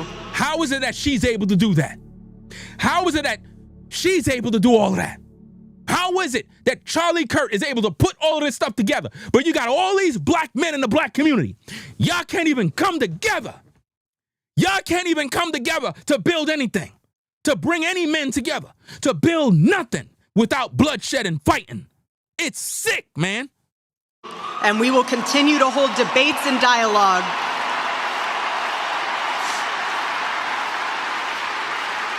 Yeah, you're right. You're right. Constructive criticism is starting to be black people's kryptonite. Wow. You dropped the bomb right there. That's true. You can't even give constructive criticism no more. Black people will look at you and say, you're a sellout. You can call me a sellout all day. I don't care about that. You don't support me anyway. I don't care. Hey, where's my black card? My black card. Do I got anything? Let me see. Could I use anything? Okay. Let's just say this is my black card. Tear up that damn black card right here. Tear it up. I don't need that. I don't care about that. I don't need no damn black card. I'm American. I'm not a part of that mess. So stop trying to put me in a bubble. Stop trying to put me in some sort of group. I'm not in your group. Do you understand? I'm not in your group. I hold traditional values. I'm a father, a husband, and a man of the Most High. I'm not no ninja. I'm not no savage. I don't believe in killing one another or any of that foolishness. I believe a black man is supposed to work and take care of his damn family. So stop crying. I'm tired of the victim Olympics. I'm tired of black men talking a whole bunch of crap online about other black men, but you ain't doing a damn thing about the problems. All you're doing is talking all day, hating all day, being jealous all day. You got men on YouTube talking. They ain't doing anything but hating people all day. Hating Charlie Kirk. Charlie Kirk built way more than you could ever do. You mad. Mad. Charlie Kirk did more for black youth than Martin Luther King. That's right. I said it. That's right. Get mad. Cry. Charlie Kirk did more for black youth than Martin Luther King. That's right. He taught young black youth they don't gotta be no damn victim. They could go and become something with themselves. They don't gotta have this victim mentality. What did Martin Luther King do? He taught black youth that they're being oppressed. The white man got them. They just don't want to give us no rights. They just want to keep us down. Charlie Kirk told black men the truth. Told them they could be somebody. Told them they don't got to go to the penitentiary. Told them to take care of their kids. Don't just go out there sleeping around with women, but marry your woman. Take care of your kids. Be a father. That's what he taught black youth.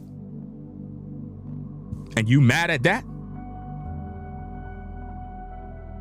Are you mad at that? Most of these people that are mad because of the things I said never grew up with Martin Luther King. They don't even know him.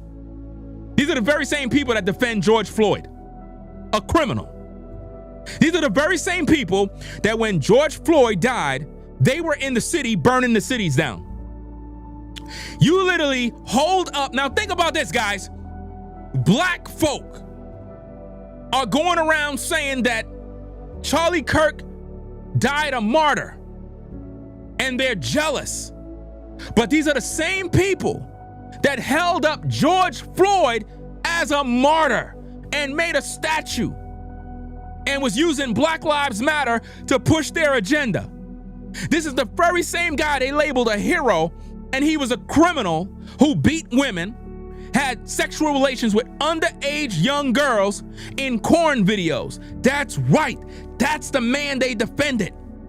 He was a criminal who beat women, robbed people's houses. His rap sheet was a lengthy rap sheet, in and out of prison, on drugs.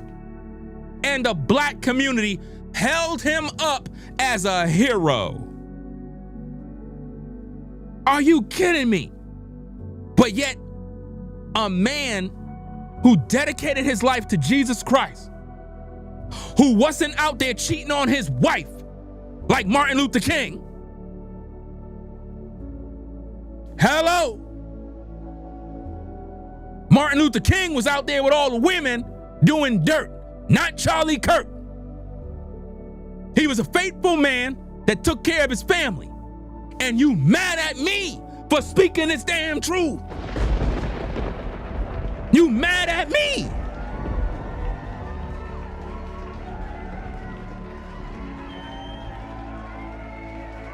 And this is why they're mad with Charlie Kirk. This is why they're mad. Because he spoke truth. That's why they stay mad at me. You influencers on YouTube gonna stay jealous all day. That jealousy that you got is gonna eat you alive. It ain't gonna help you. I'm gonna always win. And the Most High is with me. He's not with you because you're on the side of the devil. You're of your father, the devil. Anybody that's showing hate toward Charlie Kirk is of the devil. Period.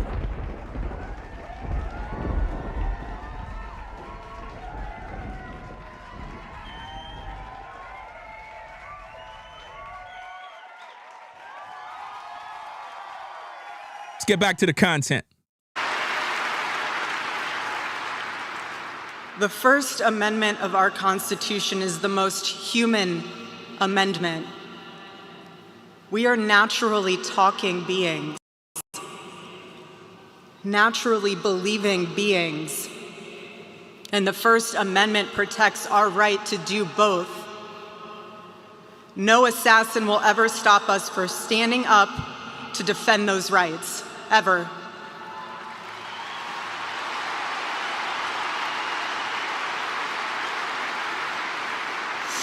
Because when you stop the conversation,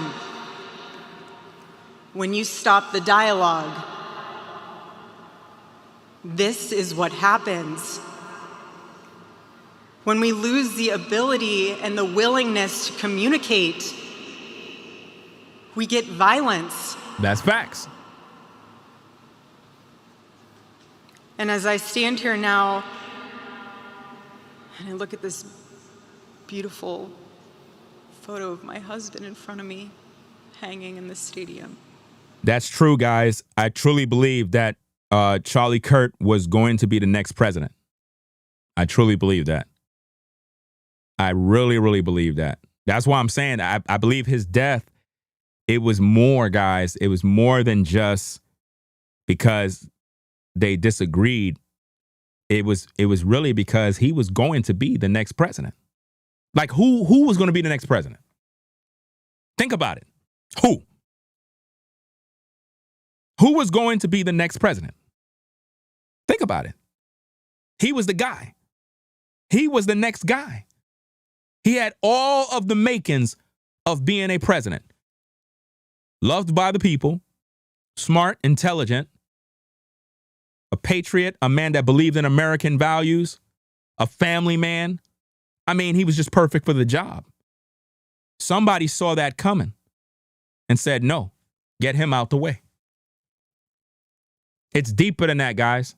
It's going to all come out sooner or later. His assassination, listen, you don't get assassinated just because of an opinion, guys. This goes deeper.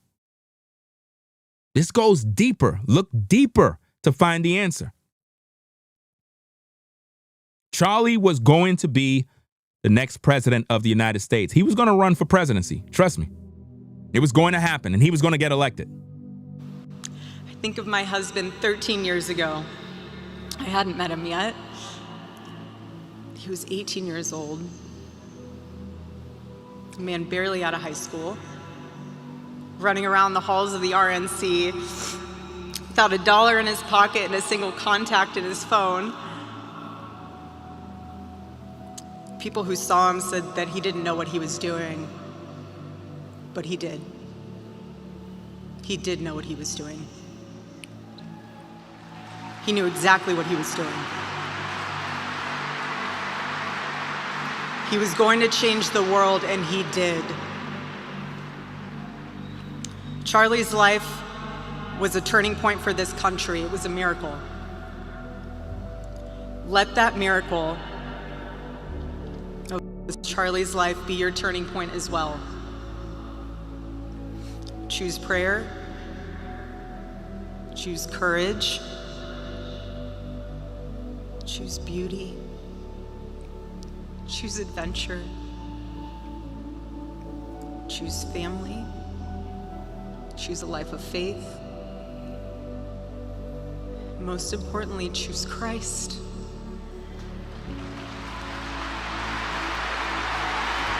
Her whole message, listen, her whole message was powerful, and yet all of these demons on social media are speaking negative of her. That's crazy. There was nothing in her message negative. But people are speaking evil of this woman, guys. Literally speaking evil of her.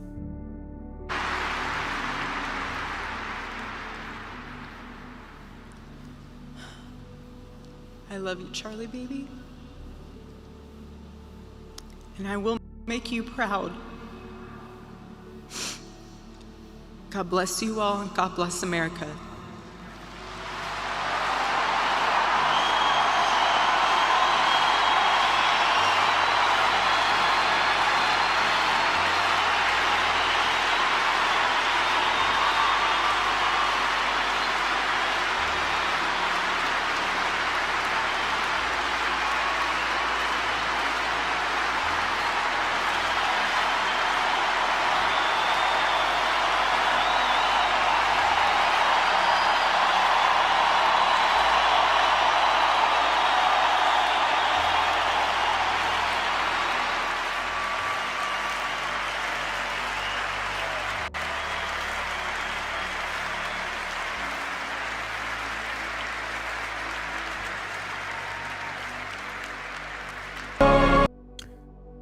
So guys,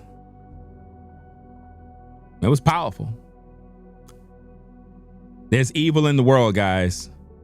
There's a lot of evil doers, a lot of evil voices that are trying to stop God's people. Everybody that talk about they're with God is not with God. Charlie Kirk was with God. He was with the Most High. His wife is with the Most High. A lot of these influencers, they're evil, guys. This is why I say you shouldn't be listening to certain influencers. All you got to do is just look at the fruit, guys. If you want to know, look, ladies and gentlemen, make this simple for you. When it comes to social media, content creators, you're going to have a lot of them talking crap. What you need to do is look at the fruit. Fruit. Look at the fruit. Look at the fruit of them. Look at their fruit. What are they talking about? What are they trying to promote? Are they trying to get you angry? Are they trying to make you hate someone? Or are they trying to make you love someone? Are they trying to bring you to repentance? Or trying to enrage you into violence? Are they bringing you closer to Jesus Christ? Or are they bringing you closer to the devil? Listen for those things, guys. When you see YouTubers talking about me in a negative way, talking about Charlie Kirk in a negative way, what is their purpose? To make you hate. They're angry. They're jealous. They're miserable people. They work for the devil. Those are the devil's children. You got YouTubers that all they talk about is negativity towards whites. They're racist. That's all they do. And it's like if you're supposed to be a believer in Jesus Christ, you're supposed to have a love for people general. You're supposed to have a love for humanity. If you really are a follower of Jesus Christ. That's the ultimate test. The ultimate test is loving people. Do unto others as you would want them to do unto you, is what Jesus Christ said. But some people can't do it. Instead, they hate. That's what they do. It's disgusting, guys. The world we live in is evil.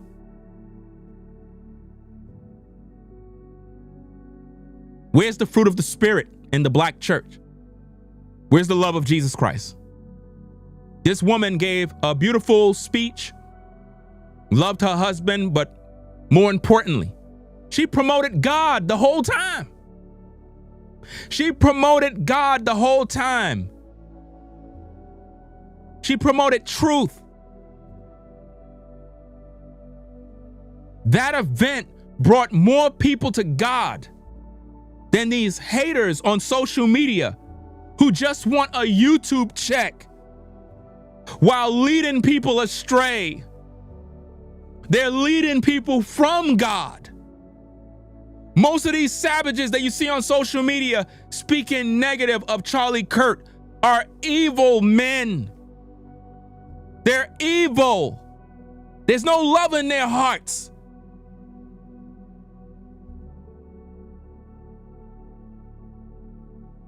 They don't know God.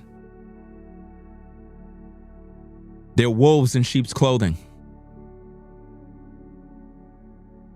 I hope that I did my job. I hope that my content resonates with the people. And I'm deeply humble for those of you that support the work. Trust and believe the enemy is very upset. The enemy been trying to stop me for a long time because he knows that I stand for justice. He knows that when I heard about the case with Charlie Kirk, I was going to do the right thing. I was going to be on the right side of history. They knew that. They knew that I would do the right thing. That's why I'm so passionate about this work. You know, standing up for a man that did good in the world. That's what I believe in. Family values. Truth.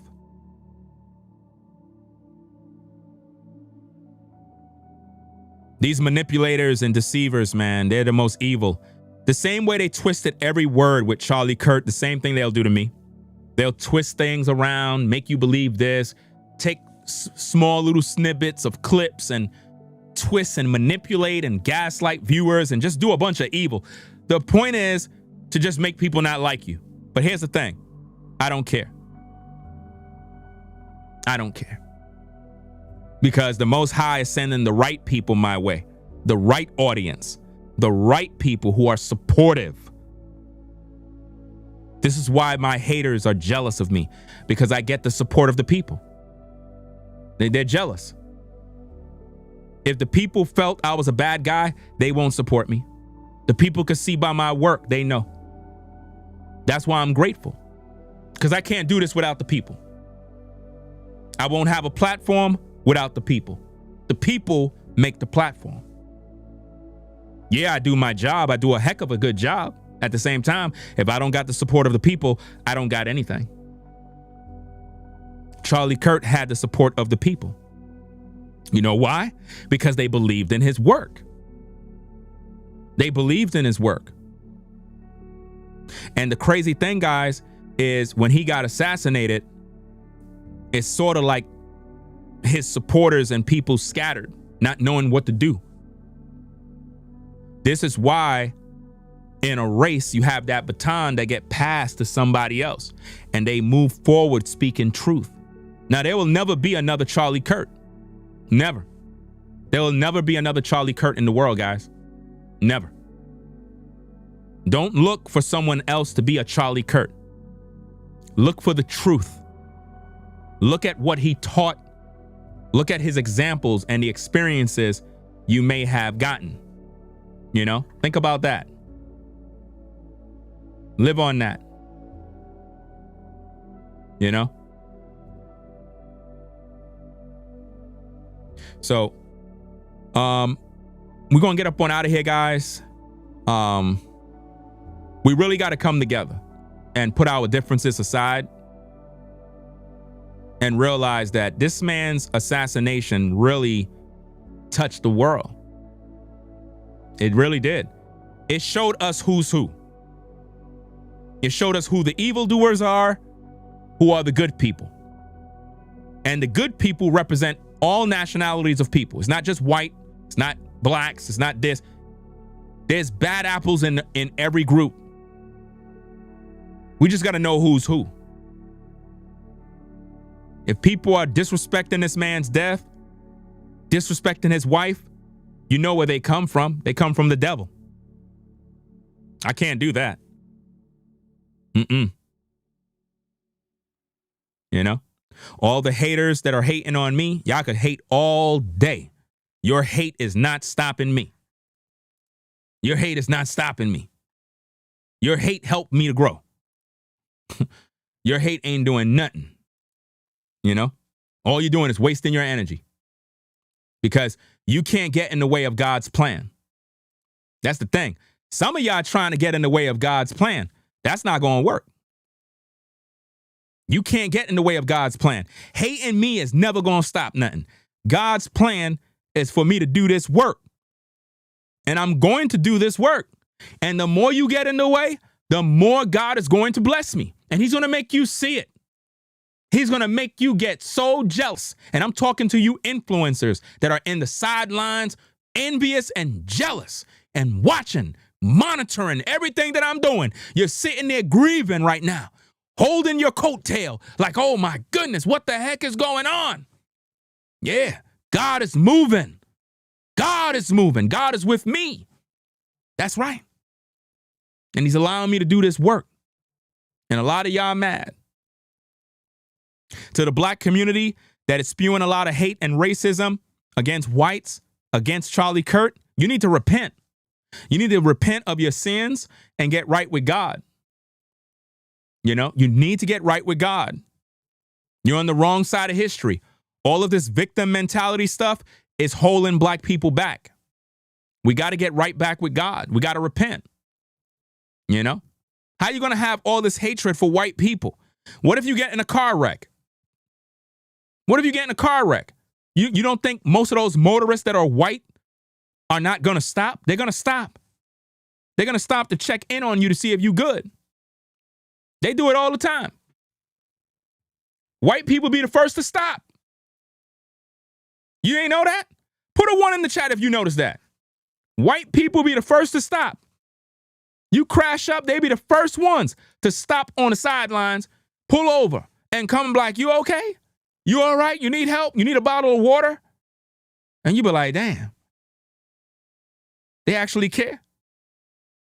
And then when you look at the black folk, they walking right by, driving right by.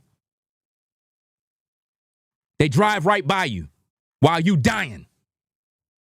I remember when I was living in Brooklyn, guys, Brooklyn, New York. I was on the Brooklyn Bridge. This was when the Brooklyn Bridge had the part where the boardwalk was, where that was open to the cyclists. It wasn't how it is now, how they divided the Brooklyn Bridge, and now you got that lower tier that is open to cyclists. It's when the top area was open. I was riding my bike, speeding on the Brooklyn Bridge. You had a lot of tourists on the bridge. Somebody was with their camera. They turned to the side. My elbow hit the person. I crashed up really bad. Got really messed up. I was able to ride back home, but I was busted up, man. When I hit that floor, good thing I had my helmet on because my head hit the railing. As soon as I looked up, all I saw was white people. They were the ones helping me. You had 2 black dudes walking by, 1 black woman going that way. None of them stopped to help me. They were walking by and looking backwards, watching the white people tend to me. And I'm like, wow. The white folks stopped to see if I'm okay. The black people kept walking. These type of experiences teach me so much, man. And I'm not saying there are no black folk that help people. My point is, when I see these experiences, man, it really, really makes me wonder. We don't love each other as black folk. We don't love each other. We hate each other with a passion. We don't love each other at all, man. We're fake.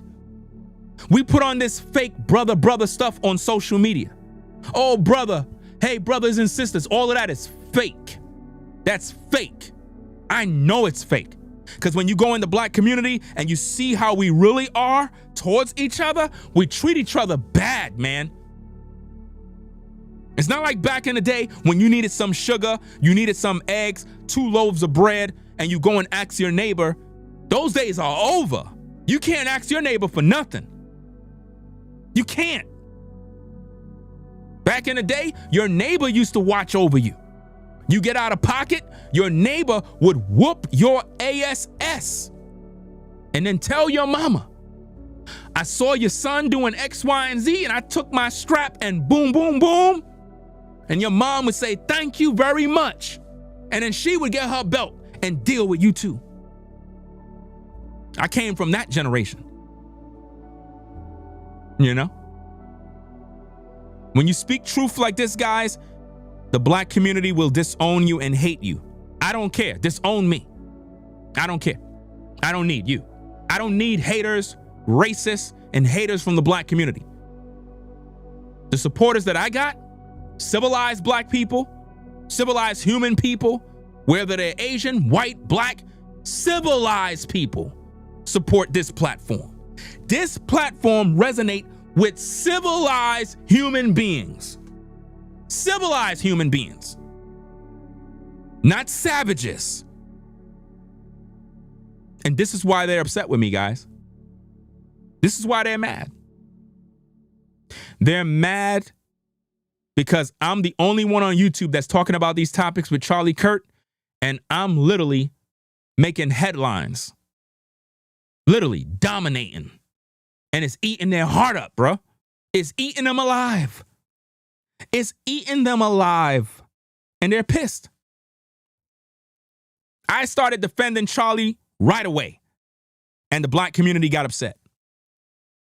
And I'm talking about influencers and their viewers, because the influencers influence black viewers to be hateful. It's not that the black community just be hateful just because. They're getting it from the influencers on social media, guys. That's why you got to be careful who you're listening to. The influencers on social media is putting batteries in the people's backs to be hateful. That's what they're doing. You know? Shout out to Glam Shop USA. Shout out to you for the support. Appreciate you sponsoring the show.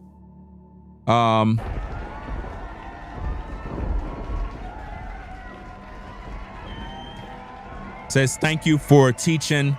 Much needed. Thank you for your teaching. Excuse me. Much needed. Keep up the great work. Hey, I appreciate that. Appreciate the feedback, the support. It's always a joy, guys, to see the outpouring of support from real people who support the shows, who resonate with the truth, and it's really humbling, you know, because I do this because I'm very passionate about what I believe. I like to communicate. I like to share my views. I believe I have answers for the world. I believe I have solutions. I believe these messages need to be heard. There has to be a side that speaks truth. There's too much evil, you know? All on social media, I got nothing but haters, and they're all black. They're all black. All you got to do is just go look for them, and you'll find them. Let's look at all the black influencers, the ones that talk about me. They're just negative all day. They're jealous of me. It is what it is. They're jealous. They don't got what I got. They don't have the influence. They don't have the ability to resonate with the people. They just don't got it. They just don't got it. They're full of hate. When you're full of hate, all you're going to do is attract more demons. When you're a hateful influencer, your audience become hateful because you attract evil people. So what happens is they be wondering, well, why I'm not growing? Because you're evil. And your audience is evil. That's why they don't support you. My audience support me because they can feel the passion, the energy, And they know I'm speaking the truth. I'm not one-sided, I'm balanced. I talk about the black community issues. I talk about white community issues. I talk about white crimes, black crimes, all crimes. Ain't no one-sided nonsense over here. But when you go to some of these channels, man, they be race baiting, trying to put batteries in black people's backs so that they can look at white people as killers. Like I said, go on YouTube and look for videos on Trey Reed, the young black kid that was hanging on a tree. All of these black influencers are going around saying that a group of white men did it. And that's a lie. It's a lie. But they won't talk about the white guy that was hanging on a tree in Mississippi. They won't talk about that. Because they can't sell you that. They can't sell that to the black community. How come black influencers ain't talking about the white guy that was hanging on a tree? They ain't gonna talk about it. You know?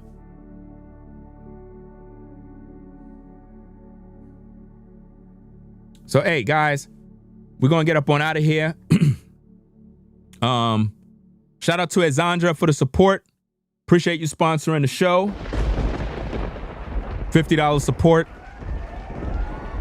Says you got it at Caramel. Laughing out loud. What Caramel said? Oh, can we get one more super chat? Okay. I was wondering what she said. Let me see. Wow. This is crazy, guys. This is wow. Like literally, this is wow, guys. Man. This is crazy. Like, guys, this one show, guys, one show,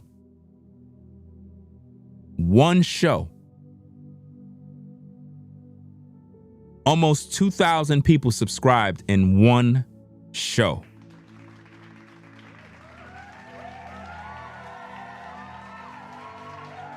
Literally. Let me show you the receipts. Let me show you the receipts, guys. Almost 2,000 people subscribed in one day. Again, guys, I am humbled. I am grateful. This been an awesome month. Like literally, an awesome month of support from the people. And it started 28 days ago. It started 28 days ago, guys. I've been doing content. It's been resonating with people. And my haters are just furious. They're jealous as heck right now. But check this out, guys. Check this out. I just hit 203,000 and gained another 820 subscribers, guys.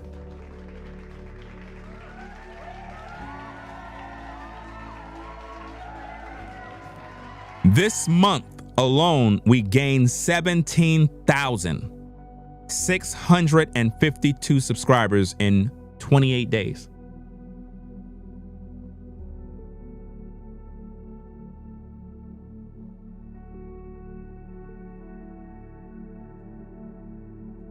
That's the people, fam. That's why I said I'm grateful. It's not about me. It's about you. The people. When I look at these stats here, it's a lot of hard work, a lot of good content, respecting the people, talking on real issues, and the people, they reward me. They believe in it.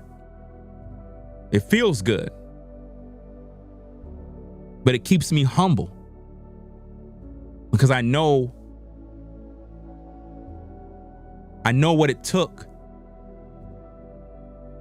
And I know that people take their time out of their busy day to tune in. why they tune in, what makes them subscribe, what makes them view. What am I saying? And I just be me. I just be genuine. I have a video that I made, guys, that is doing so well. It's reaching so many people. Let me show it to you. I want to show it to you. I want to show you this, guys, because I celebrate the people that rock with the platform, the people that support the platform. I want to show you something. I want to show you what motivates me, what really motivate me, guys. And I got to get back to my content, but I want to show you something. I want to show you something, guys. And I'm very transparent with people. But I want to show you something here. I want to show you the stats. A lot of YouTubers, they don't show you none of these things. They always hide in everything. They don't show their viewers. You folks are the ones who make my platform. You folks do it. So I want to show you some things. This is what motivates me, right? There's so many people that are joining this platform, and it's because the content is pure. Pure. It's come from the soul. Let me show you this. And to all the influencers that hate me, mad at me, and I'm not talking about all influencers, I'm talking about the haters, you know, this just makes them even more mad, right? So we're just going to make them more mad. They're going to have nightmares. They're going to have nightmares with this one, right? This particular video here,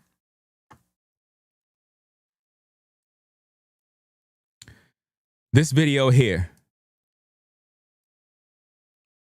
here titled, "People Are Not Good Anymore." Family, and I don't got the rest of the title. This video is 10 minutes and 54 seconds. Just 10 minutes and 54 seconds, guys, of me just being real with people, talking about real issues, right? This video, check this out. This video got me 2,100 subscribers. I earned $377 off this video. 4.5K watch time hours. 69,000 views. Views are 7.4 times higher than usual. And they're still viewing the video. You see that? That motivates me. I'm grateful for that. I'm grateful for the support. You see that? The people are the ones who make the platform. So to the haters, y'all could be jealous all you want. The people rock with me. They don't rock with you because they know that you're hateful. And if you want to look at that video, I'm going to put the link. I'm going to put the link so you could check it out. It's a powerful video. And I realized that it resonates with the people because I just spoke nothing but truth. Nothing but truth. Put it in the link in the chat. This is the video here. Shout out to Denise for the $20 support. Appreciate you sponsoring the show. The best channel on YouTube. Hey, I appreciate that.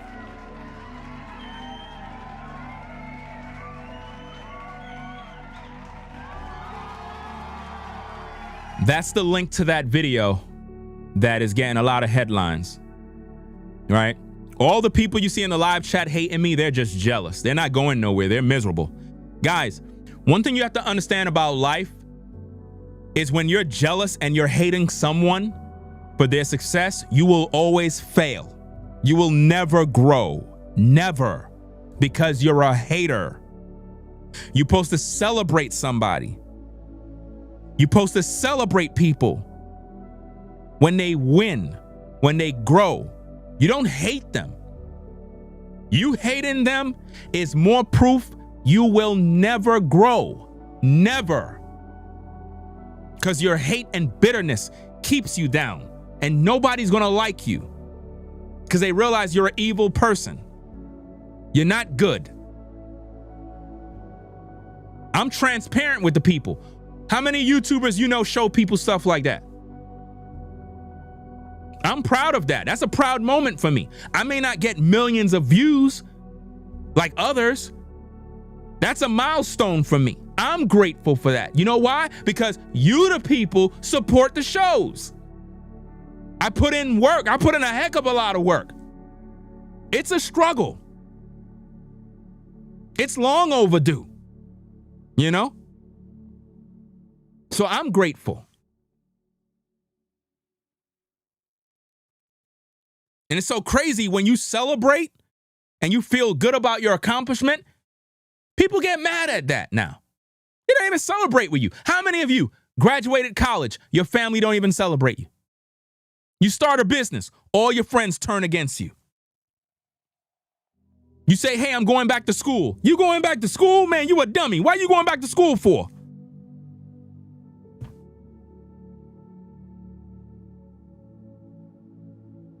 Guys, one video, guys, 2,000 subscribers for one video? That's crazy. I mean, that's not the first time that happened. This is the first time this happened with a short 10-minute video. I have videos where one video earned me 10,000 subscribers, but that was a, I think it was a YouTube short. It was a YouTube short. And then I have another video that earned me 5,000 subs. It was a video that was like 3 hours long. That video right there, the reason why that hits different is because I was just being real with people about current situations that we're all going through. It had nothing to do with me reacting to a video. It had nothing to do with me sharing commentary about a news story. I was just talking about a topic that we go through. And it resonated with the people. You know?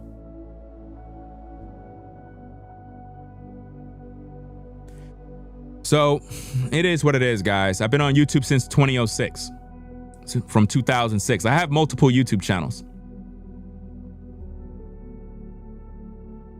My first YouTube channel I started in 2006.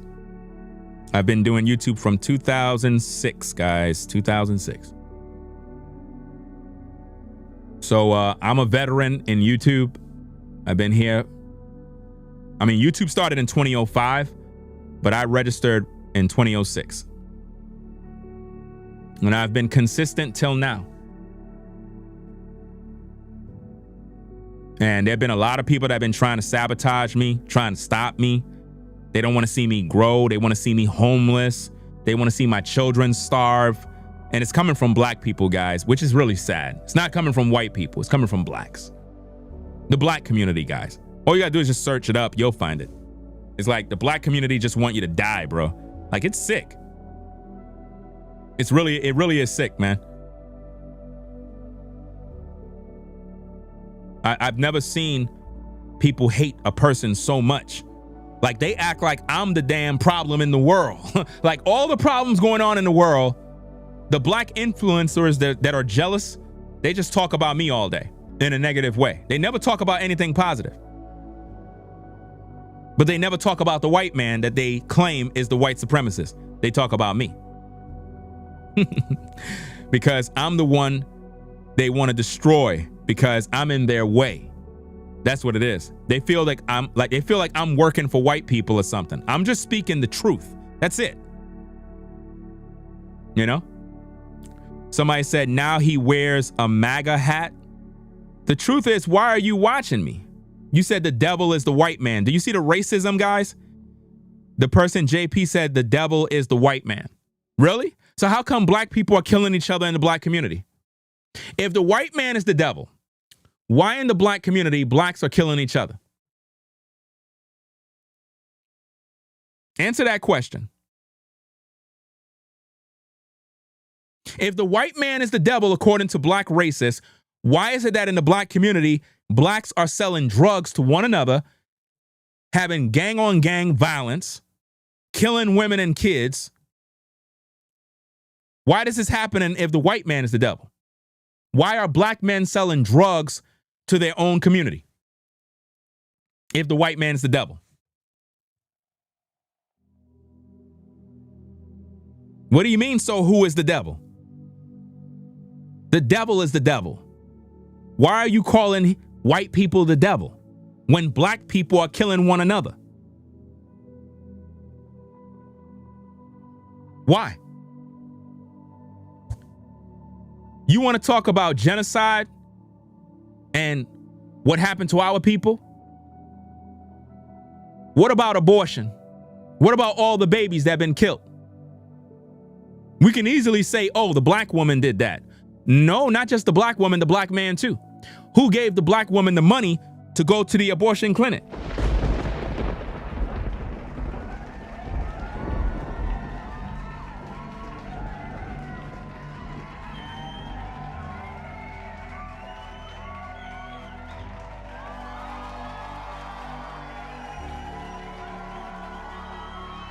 Margaret Sanger didn't do anything. You made a choice. Margaret Sanger didn't do anything. You made a choice. Remember? Your body, your choice. My body, my choice. It's easy to say Margaret Sanger. Margaret Sanger didn't tell you to go down there and delete your own child. You did. So quit blaming people. You made the choice. Who manufactured the guns? We're going to blame them when you're taking the gun and killing your own people? Make that make sense.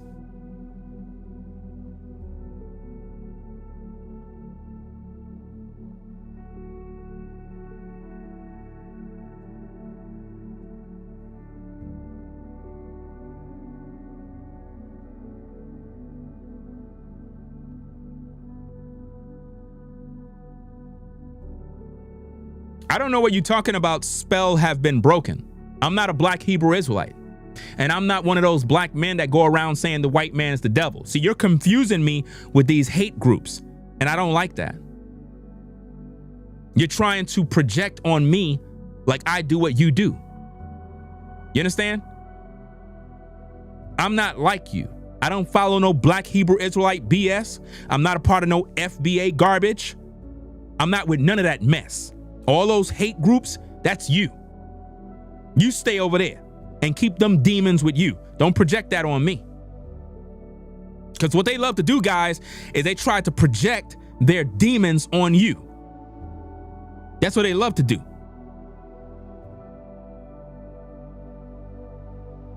I know what I saw years ago. I know what we in 2025, you talking about what you saw years ago. So let me get this straight. Whatever you think you saw, if a man was a teenager and thought a certain way, and now he's 48 years old, are you expecting or saying he's supposed to be the same way? This is why the black community is still in the past, guys. Because people are living in the past, bro. This is sick, man. Absolutely sick. So in their mind, guys, you're not supposed to change. You're not supposed to elevate and be better. You're supposed to remain the same. We should be the same year after year. So basically, so if a white man's a racist, are you telling me he can't change? Of course he could change. He could repent and change his way. You don't want him to change though, right? Because you need somebody to talk about.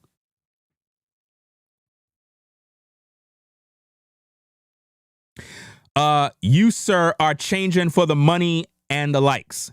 You're just jealous of me, man. You're a loser. You could tell that you're a loser. You could tell that you don't have no family.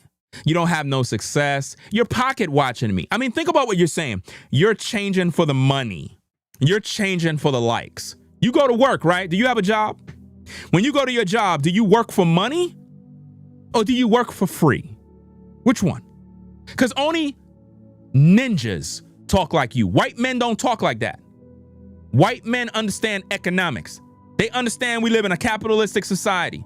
They don't think like you. You have a broke man mentality. You're acting as if making money is a sin when everybody need money to pay bills. This doesn't make any sense. I've never been around white people that talk like that, bro. Listen, only in the black community you get that type of nonsense. You get shamed if you make money. In the black community. If you start a if you start a black-owned business in the black community, they will purposely not support your business just so you could go out of business.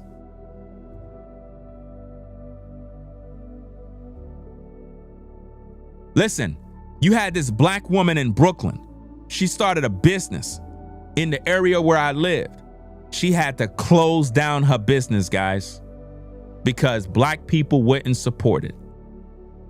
She thought by her opening it in the black community, figuring you have the Arab man, he have a store, the Asian man has a store, the white man has a store, the East Indian, they all got stores in the black community making money. So the black woman said, you know what? I'm gonna make me a shop and put it in the black community. Nobody supported the business. Nobody supported her business, guys. Nobody. They walked by and she just couldn't keep up with the rent and everything else, the expenses. She had to shut the doors, man. She probably moved it to another area because based on the story that I'm hearing, I think she moved it into a community where it's diverse, where there's actual civilized human beings that would shop. But based on all the talks, people were jealous of her. She came from the projects. Black woman. Came from the projects. Started a business in the black community. Nobody supported her. But they supported her when she was on welfare.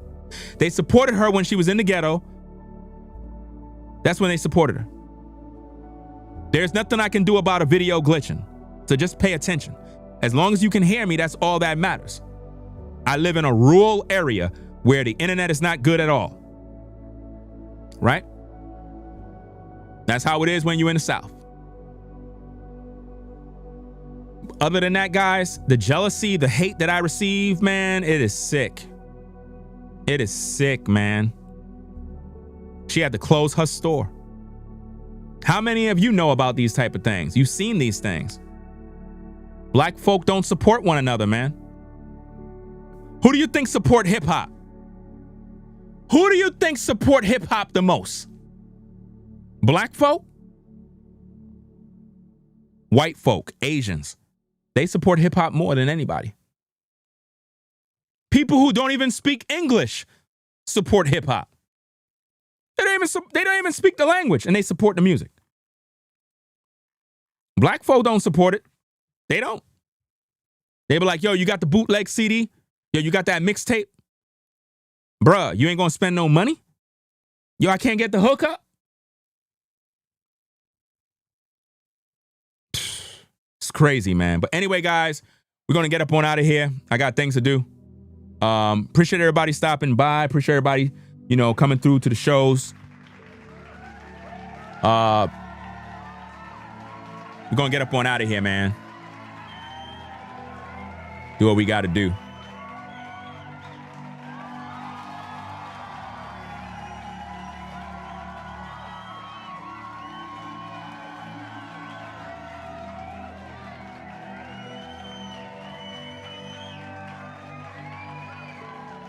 So guys, as you leave the stream, go in peace. We'll be back in the morning with more content. I got some videos I got to upload, and I'm going to also do some pre-recorded later on. And again, I'm very grateful for those of you that support the show. It is what it is. All of the haters who hate me, I don't care. They can hate me all they want. Their energy fuels the platform so we grow even more. The more we grow, the more they hate. And God is with us. And we're going to continue to talk about this truth. We're going to spread the truth. We're going to debunk the lies. And we're going to make America great again. One person at a time. Hate is never going to win. Love conquers all. So shout out to everybody that support the channel, everybody that subscribe to the channel. I am grateful. I am humble that you chose Ringo TV. This has been an awesome, awesome month. And y'all be safe. Be safe out there on the road driving. Shout out to all the truckers. Everybody doing their thing. Shout out to Erika Kirk for an awesome message of love, acceptance, peace. A lot of people's lives were affected by that show. A lot of people. You ain't see her talk about her enemies. You ain't hear her bash anybody. You ain't hear her criticize no pastor, nothing. She just kept it civilized, focusing on the mission, doing what Christ would do. She showed more love and humility than the black church. That's crazy. That's wild. If I was those black pastors, I would be embarrassed right now.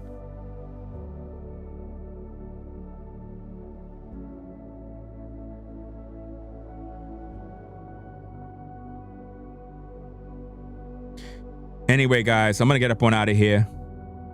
I still didn't order the new computer, guys. I still didn't order the new computer yet. I got to put the order through, man. Because this computer, I don't know what the hell Apple did, bro. But it's just not up to par. But it's been a couple of years, though. It's been a couple of years. So it's probably time for an upgrade. So it's about to crash. I could see it right now. That screen is about to crash. So we're going to get up on out of here, guys. Y'all take care. Ringo TV.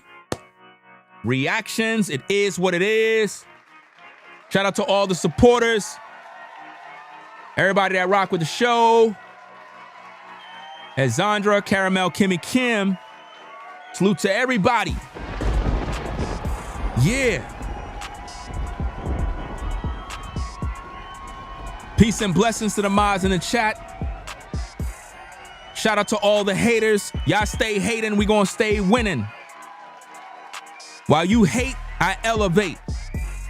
Make sure you subscribe to the channel, Ringo TV, the #1 reactionary channel on YouTube, hands down. Ringo TV, the #1 reactionary channel on YouTube. Ringo TV Reactions. Make sure you rate, comment, and subscribe to the channel. Click the notification bell for all so you can be notified when we go live. Ringo TV, the #1 reactionary channel on YouTube, hands down. Peace and blessings, guys. We out of here. Y'all take care. Forever Studios. Salute, bro. It is what it is. Salute to everybody out there. I see Chef Quentin Jones in the building. Hey, y'all take it easy. Salute to everybody that rock with the platform. Hey, y'all have a blessed evening, blessed morning, blessed night, day, wherever you are in the world. We out of here, guys. Y'all take care. Peace. We out. If you like our content, consider supporting via Cash App at $RingoTV Raw. Become a patron on patreon.com for exclusive video content not shown on YouTube. You could also support through PayPal at paypal.me/RingoTVRaw. Subscribe to our YouTube channel and click the bell to be notified of new content. Follow me on Instagram at RingoTVRaw. This is Ringo TV Reactions, the only channel on YouTube bringing you the truth 100% raw and uncut. I'm out. Peace.